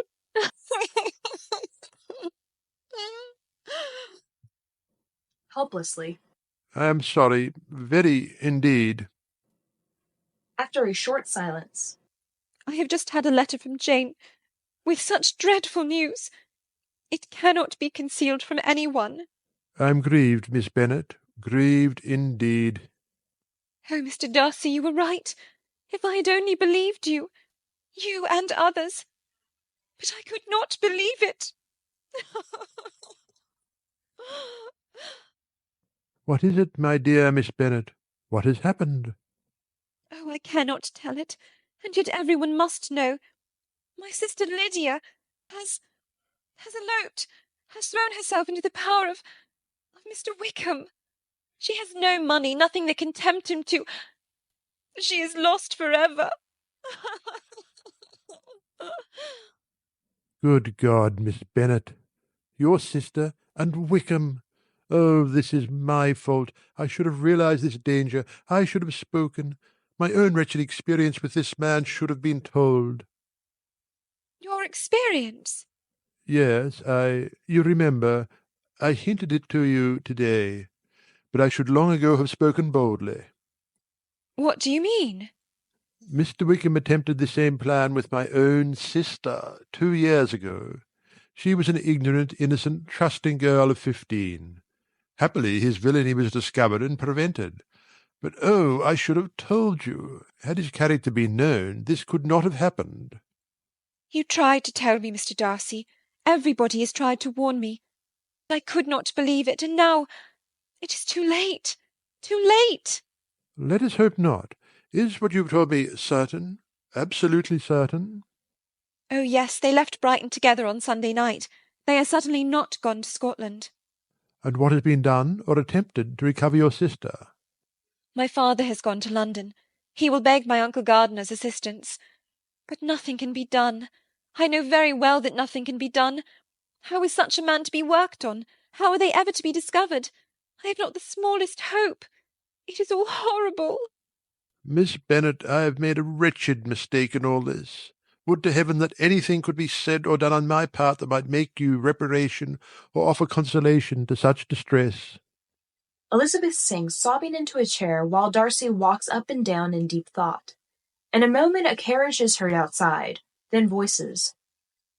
Looking out. Mr. and Mrs. Collins are returning. What would you wish me to do? Oh, I do not know. I do not know. Returning to Elizabeth, speaks quickly and in deep concern. You really wish to return home at once? Rising from her chair. Oh, yes. Yes, at once. Reaching her hand to him appealingly. Take me home, Mr. Darcy. Take me home. At this instant, Mr. and Mrs. Collins appear at the garden door, and, transfixed with astonishment, stand gazing at Darcy and Elizabeth. End of Act 3.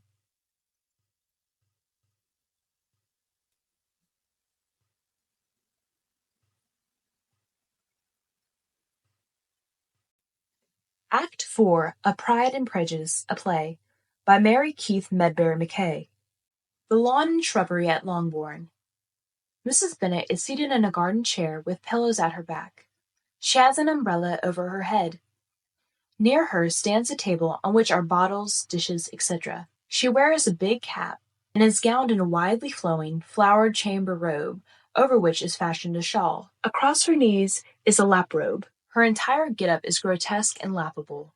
About her hover the housekeeper, Hill, and Jane. Dear mamma, do try and take some of this nice gruel. You will be ill if you do not eat something. Yes, do, I beg of you, madame, now that you are once more in the air. If you will only take some food, you will feel much better. How can I feel better? I must be ill. It is all very well for the rest of you, now that this disgrace has been brought upon me. But if I had been able to carry my point, if I could have gone to Brighton with all my family, this would never have happened. But poor dear Lydia had nobody to take care of her. Oh, that villainous Wickham! I am sure there was some great neglect or other somewhere, for Lydia is not the kind of girl to run away with a man. But no one would listen to me. I was overruled, as I always am. Poor Lydia! Poor dear girl! Oh, mamma, try to be calm. Yes, madame, this excitement is so bad for you. How can I help being excited? You have no feelings. Here is Mr. Bennet gone away, and I know he will fight that abominable Wickham and be killed. And then what is to become of us all? The Collinses will turn us out before Mr. Bennet is cold in the grave. Oh, mamma, do not have such terrific ideas. If my brother Gardiner is not kind to me, I do not know what we shall do. Yes, yes, my Uncle Gardiner is very kind. He is doing everything in his power for us. He is helping my father now in London, you know. I hope he will find Lydia, and perhaps he may be able to arrange a marriage after all. You must not give up so, dear mamma. No, indeed, madame, you must not indeed. Yes, Jane, that is true. My brother may be able to see that they are married. Write to him at once, Jane. Tell him to find them out, wherever they may be, and if they are not married already, make them marry. Oh, I do think that Wickham is the wickedest young man in the world, to so deceive my poor innocent Lydia. But, Jane, go and write my brother, and tell him that Lydia need not wait for wedding clothes. Don't let her even give directions till she has seen me, for she doesn't know which are the best warehouses. And oh, Jane, tell my brother to keep your father from fighting that hateful Wickham. Tell him what a dreadful state I am in. Yes, mamma. She is about to go. Where are you going? Why, to write the letter, mamma. Oh, not just this minute. Don't leave me alone. Where is Lizzie? She has gone down the road to meet the post. She hopes to bring you good news. She had better stay here and be of some help. She has only just got home, and now she leaves me. But nobody thinks of me. Nobody knows what I suffer. I am frightened out of my wits. I have such tremblings and flutterings all over me, such spasms in my side, and pains in my head, and such beatings at my heart. Oh, I can get no rest by night or by day. To Hill. You might try and do something, Hill. Where is my soothing draught? Looking. Here, madame. No, I must have left it in your room. I will run fetch it. She goes out quickly. Who has been looking off towards the driveway during part of this tirade. Oh, mamma, mamma, Lizzie's running up the drive. She is smiling. She has some good news, I am sure. Take care, Jane. You are exciting me. Oh, my poor nerves! Elizabeth enters, breathless. She has a letter in her hand. Oh, good news! Good news, Jane! Mamma! They are married! Oh, Lizzie! Lizzie! You're sure, Lizzie? Don't excite me. You're sure? Half laughing, half crying. Oh, yes, 'tis certain. My dear Aunt Gardner has written me all about it. They are really married. Oh, how good my uncle is! Mwah! She kisses the letter. Oh, Jane! Oh, Lizzie! My dear, dear Lydia! She's really married! I shall see her again! Oh, my good, kind brother! But how did it happen, Lizzie? Yes, tell us all about it. Let me read it. She reaches for the letter. Keeping the letter. No, I will tell you. Well, my father and my uncle succeeded in finding Lydia. My aunt does not tell me just how it was done. Triumphantly. And your father found that they were married after all? I told him! No, mamma, they were not married, and they had no idea of being married, but my father and uncle insisted upon it. They took Lydia away at once to my aunt's house, and from there they were married only yesterday at St. Clement's Church. St. Clement's! Fine! My dear good uncle has arranged to have all Mr. Wickham's debts paid, and my father is to settle an allowance on Lydia. But where are they? What are they going to do? My father is coming home at once. He may be here at any moment. At first he would not consent to let Lydia and Wickham come to us, but my aunt and uncle urged it, and my father knew how anxious mamma would be, and so they are coming here too. At once? Yes, directly, today. Oh, my dear Lydia, how I long to see her, and to see my dear Wickham too. But the clothes, the wedding clothes! I must write to my sister Gardiner about them directly. She tries to get out of the chair. Oh, mamma, there is plenty of time for that. Well, perhaps so.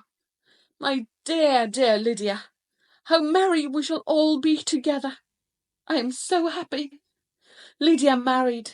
She is Mrs. Wickham. How well it sounds. My dear Jane, I must see about the clothes. We will settle with your father about money later. Oh, I am in such a flutter. Here comes Hill. Hill enters with the bottle. My dear Hill, have you heard the news? Miss Lydia is married and is coming home directly. Indeed. Yes, you shall all have a bowl of punch to make merry for her wedding, and I am going into the house to write about the clothes. Jane, who is going with her. No, Jane, you stay where you are. I know what I am about. Come, Hill. Think of it. Mrs. Wickham. She goes out, leaning on Hill's arm, leaving Jane and Elizabeth together. Oh, Lizzie, how relieved and happy we should be. Is it not wonderful? Are you sure it is true? Have you told us all? Yes, Jane, it is true. They are really married, and for this we are to be thankful. In spite of Lydia's folly and Wickham's wretched character, we are to rejoice. How strange it is! Hey-ho! Putting out her hand for the letter which Elizabeth still carries. May not I read the letter, Lizzie? No, not now, dear.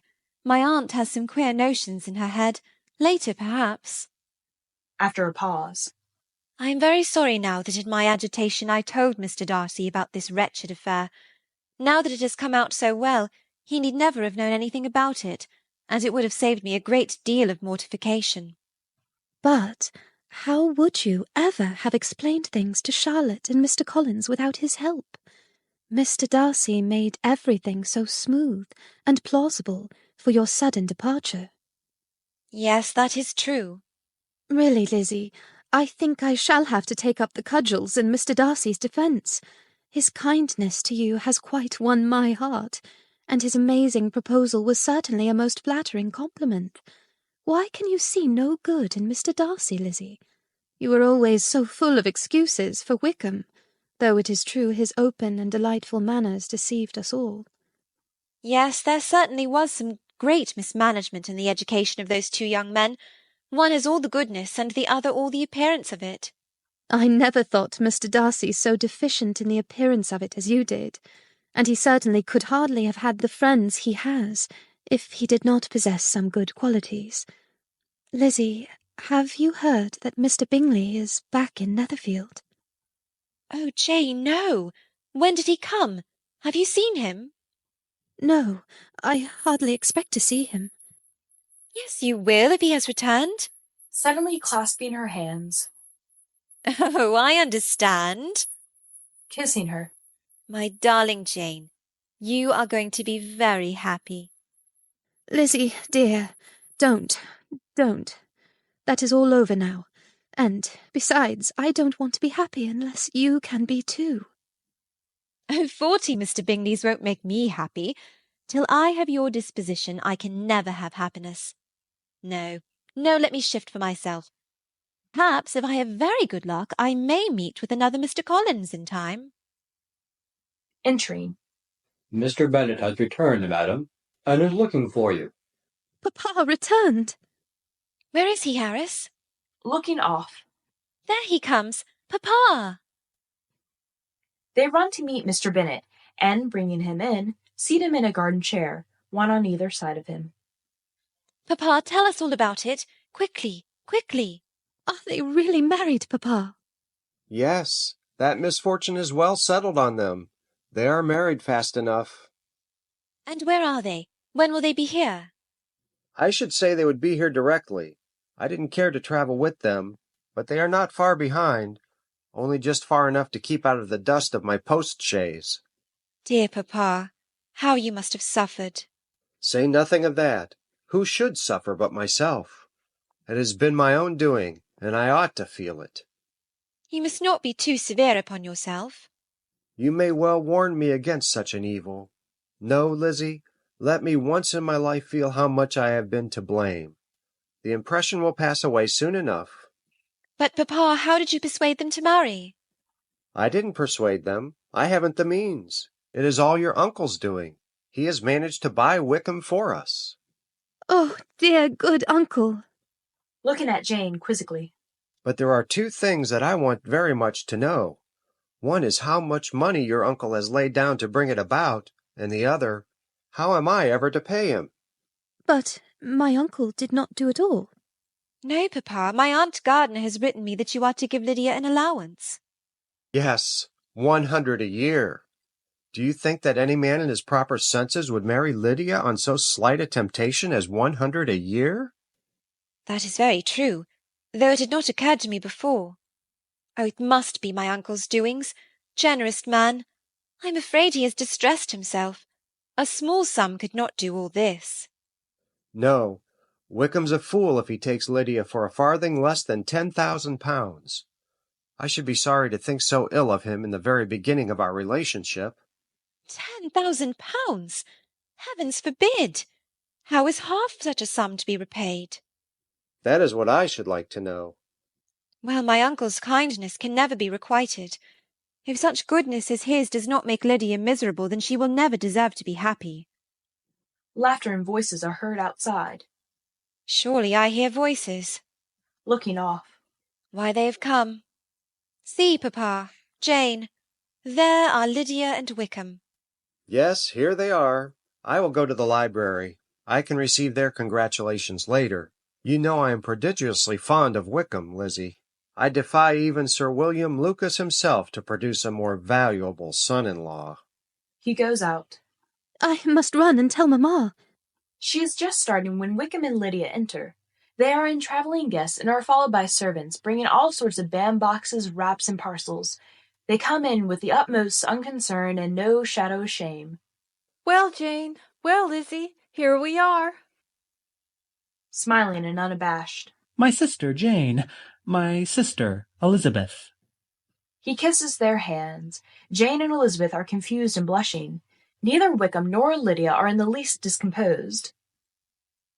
Looking about. Good gracious, here I am again. I am sure I had no idea of being married when I went away, though I thought it would be very good fun if I was. Why don't you take the boxes in, Harris? Wickham, have you seen my pink-flowered bandbox?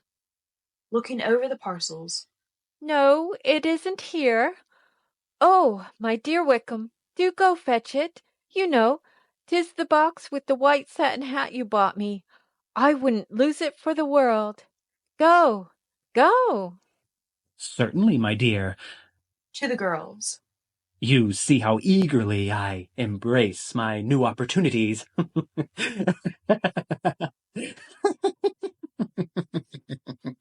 He runs out, laughing. To Elizabeth and Jane. Oh, girls, I am dying to give you an account of my wedding. I think there cannot be too little said on that subject. La, you are so strange. But Jane wants to hear, I know. Anyway, I want to tell you. Well, there was such a fuss. My aunt was preaching and talking away to me all the time I was dressing, just as if she was reading a sermon. I didn't hear 1 word in 10 of it all. I was thinking of my dear Wickham. I longed to know whether he would be married in his blue coat. Well, we got to church, and then my uncle gave me a fright after we got there, because he was so late, and he was going to give me away, you know. But then, if he hadn't come, Mr. Darcy might have done as well. Mr. Darcy? Oh, yes, Darcy was there. He came along with Wickham. Suddenly stopping. But gracious me, I quite forgot. I ought not to have said a word about it. I promised them as faithfully. What will Wickham say? It was to be such a secret. If it was to be a secret, Lydia, say not another word on the subject. We shall ask you no questions. Elizabeth looks most anxiously, but says nothing. Thank you, for if you did, I should certainly tell you all, and then Wickham would be angry. She sees Mrs. Bennet, who enters with a great excitement from the house. Oh, there is Mamma. They rush into each other's arms. Wickham returns at about the same time. Oh, my dear, dear Lydia. To Wickham with an affectionate warmth. My dear Wickham. They also embrace. Oh, Mamma, aren't you glad to see us? Wickham turns and talks to Jane and Elizabeth. Do all the people hereabouts know that I am married? I was afraid they might not, and so I let my hand just rest on the window frame outside the carriage so that everybody could see my wedding ring, and then I bowed and smiled like everything. You may be sure, my dear, that everybody will rejoice with us in our good luck. Your marriage is a great compensation to me after all my disappointment about Jane and Lizzie. I do not blame Jane, for she would have got Mr. Bingley if she could. But Lizzie, oh, Lydia, it is very hard to think she might now have been Mrs. Collins. But how about your clothes? Oh, I have a lot already. You may be sure I would not forget them. But you didn't know the best warehouses. Well, never mind. We will see to that later. Now you must all come in and have dinner. You must be famished. Come, girls. Come, my dear Wickham. They all go towards the house, and at the door Lydia pushes Jane back. Ah, Jane, I take your place now. I go first, because I am a married woman. They all go into the house. After a pause, Harris's voice is heard outside. Will not you come into the house, madam? Entering, followed by Harris. No, I prefer to remain here. Tell Miss Elizabeth Bennet that a lady wishes to see her at once. Remember, I cannot be kept waiting. Yes, madam. He bows and goes out. She looks about her in a sniff, then deliberately seats herself in the big garden chair with the umbrella over it. She mutters to herself from time to time and taps her foot impatiently. Insufferable impudence! Conceited little minx! She shall have a piece of my mind. Elizabeth comes to her from the house, without moving. Miss Bennet, you could be at no loss to understand the reason of my journey hither. Your own heart, your own conscience, must tell you why I come. Indeed, you are mistaken, madam. I am not at all able to account for the honour of seeing you here. Miss Bennet, you ought to know that I am not to be trifled with. I have just been told that Miss Elizabeth Bennet would in all likelihood be soon married to my nephew, Mr. Darcy. Though I know it to be a scandalous falsehood, I instantly resolved on setting off for this place that I might make my sentiments known to you. If you believed it impossible to be true, I wonder you took the trouble of coming so far. What could your ladyship propose by it? At once to insist upon having such a report universally contradicted. Your coming to Longbourn to see me and my family will be rather a confirmation of it, if indeed such a report is in existence. Do you then pretend to be ignorant of it? Do you not know that such a report is spread about? I never heard that it was. And can you likewise declare that there is no foundation for it? Your ladyship may ask questions which I shall not choose to answer. This is not to be borne. Miss Bennet, I insist upon being satisfied. Has my nephew made you an offer of marriage? Your ladyship has declared it to be impossible. It ought to be so. But your arts and allurements may have made him forget what he owes to himself and to all his family. You may have drawn him in. If I have, I shall be the last person to confess it. Miss Bennet, do you know who I am? I have not been accustomed to such language as this. I am Mr. Darcy's own aunt, and am entitled to know all his dearest concerns. But you are not entitled to know mine. Let me be rightly understood. This match can never take place. No, never. Mr. Darcy is engaged to my daughter. Now, what have you got to say? Only this, that if it is so, you can have no reason to suppose Mr. Darcy will make an offer to me. Hesitating. The engagement between them is of a peculiar kind. While in their cradles, my sister and I planned their union. Do you pay no regard to the wishes of his friends? Do not you see that honour, decorum, nay, interest, forbid you marrying my nephew? Yes, interest, Miss Bennet, for you will be slighted and despised by everyone connected with him. These are heavy misfortunes. But the wife of Mr. Darcy must have such extraordinary sources of happiness that she could have no cause to repine. Obstinate, headstrong girl! Tell me once for all, are you engaged to my nephew? Hesitates, then firmly. I am not. Relieved. And will you promise me never to enter into such an engagement? I will make no promise of the kind. Miss Bennet, I am shocked and astonished. I shall not go away until you have given me the assurance I require. And I certainly shall never give it. I must beg, therefore, to be importuned no further on the subject. In a fury, but trying to speak calmly. Not so hasty, if you please. I had hoped to spare you this last humiliation, but your insolence forbids it. I am no stranger to the particulars of your sister's infamous elopement. I know all. The young man's marrying her was a patched-up business at the expense of my nephew. Elizabeth starts violently. Oh, you needn't start, miss. Nobody knows about the whole affair better than you. But I don't wonder you blush to find yourself discovered. You used your arts well. My nephew must have spent full £5,000 or £6,000 to save your family from disgrace.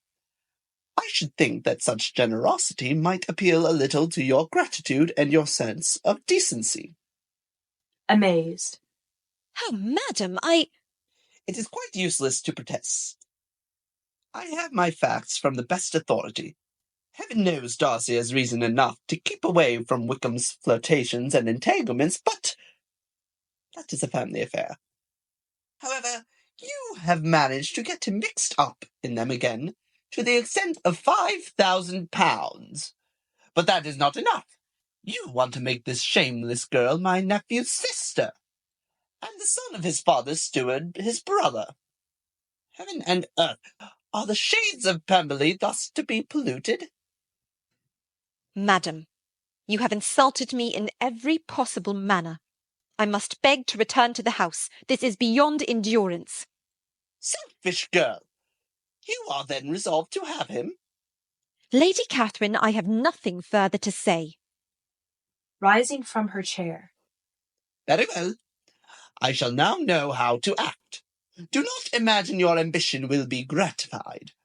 Depend upon it, I shall carry my point. Going. I take no leave of you, Miss Bennet. You deserve no such attention. You will see what it is to rouse my displeasure. Lady Catherine goes out. Sinking upon the garden seat, overwhelmed. Can it be possible? Do we owe all this to Darcy? Oh, it is intolerable. She puts her hands over her face in an abandonment of grief. Is heard outside calling. Lizzie! Lizzie! She enters, and on seeing her sister rushes to her. Lizzie, dear, what is it? Is there any new trouble? Throwing her arms about her sister. Oh, Jane, Jane! Yes, there is no end of trouble. Lady Catherine has been here. Lady Catherine? Yes, yes, and she says that... Oh, Jane! Tell me, Lizzie. She says it was Darcy who paid all the money to Wickham. It was Darcy saved us. And she says I persuaded him. I ensnared him, and she has insulted me. My dear, dear Lizzie, there must be some mistake. It was my good uncle who... No, no, Jane, it must be true. I can put things together now. My aunt's hints in the letter. You know I did not want to show it to you. Then what Lydia let fall, and her fear of Wickham's anger. Well, dear, Mr. Darcy's motive is clear enough, and that should give you no pain. You are mistaken. I know his motive. He feels that he is responsible because he was silent about Wickham's true character. He told me that all this would never have happened had he done his duty. And now he will despise us. He will never wish to see us again as long as he lives. She walks up and down in great excitement. Entering, to Jane. The young gentlemen from Netherfield, madam. I told them they would find you here. Oh, Jane, I cannot see them. She tries to run away, but before she can escape, Bingley enters, all smiles, followed by Darcy, who looks very much troubled and excited. They are both in riding dress. Darcy carries the whip. Shaking hands. Miss Bennet, I am so happy to see you again. Miss Elizabeth, it is good indeed to be back once more at Longbourn. He takes Jane to a garden seat. Embarrassed. Miss Bennet, believe me, I should not have followed my friend. I only expected to ride with him to the lodge, but I met my aunt coming away from here, and from something she said, I feared. I imagined she might have offended, distressed you. Elizabeth does not reply. Gaily. Miss Bennet is going to show me the hermitage. We shall be back directly. Jane and Bingley go out. Looking anxiously at Elizabeth, who remains silent. Forgive my intrusion. I will go. He starts to go away. Recovering herself. No, stay, Mr. Darcy. Excuse my own incivility. Your aunt's visit has excited me. I shall be myself in a moment. Darcy stands by, miserable. At length she speaks in a calmer tone.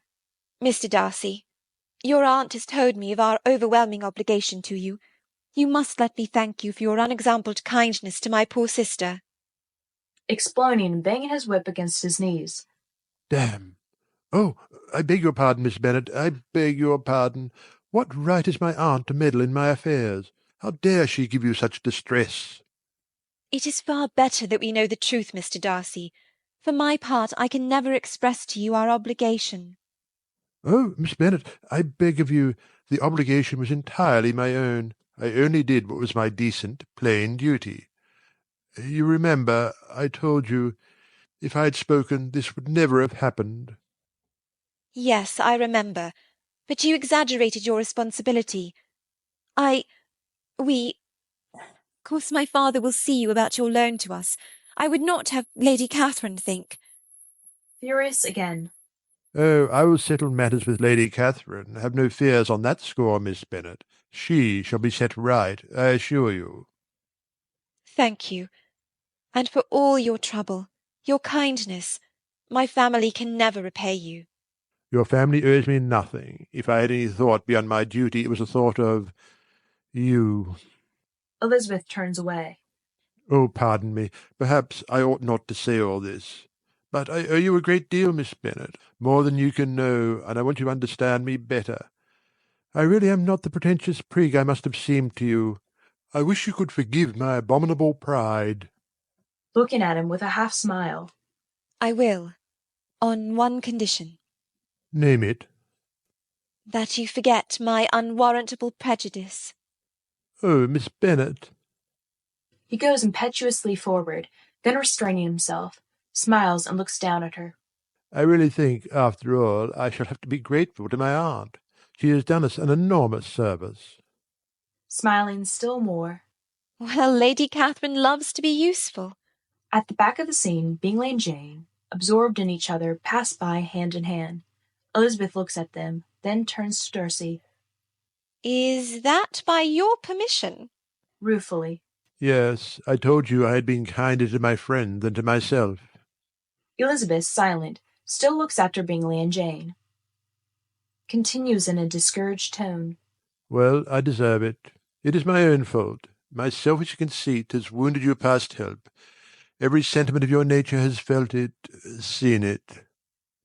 Demurely. But one sentiment, they say, is blind. Stunned. Miss Bennet. Elizabeth looks up at him. He rushes towards her.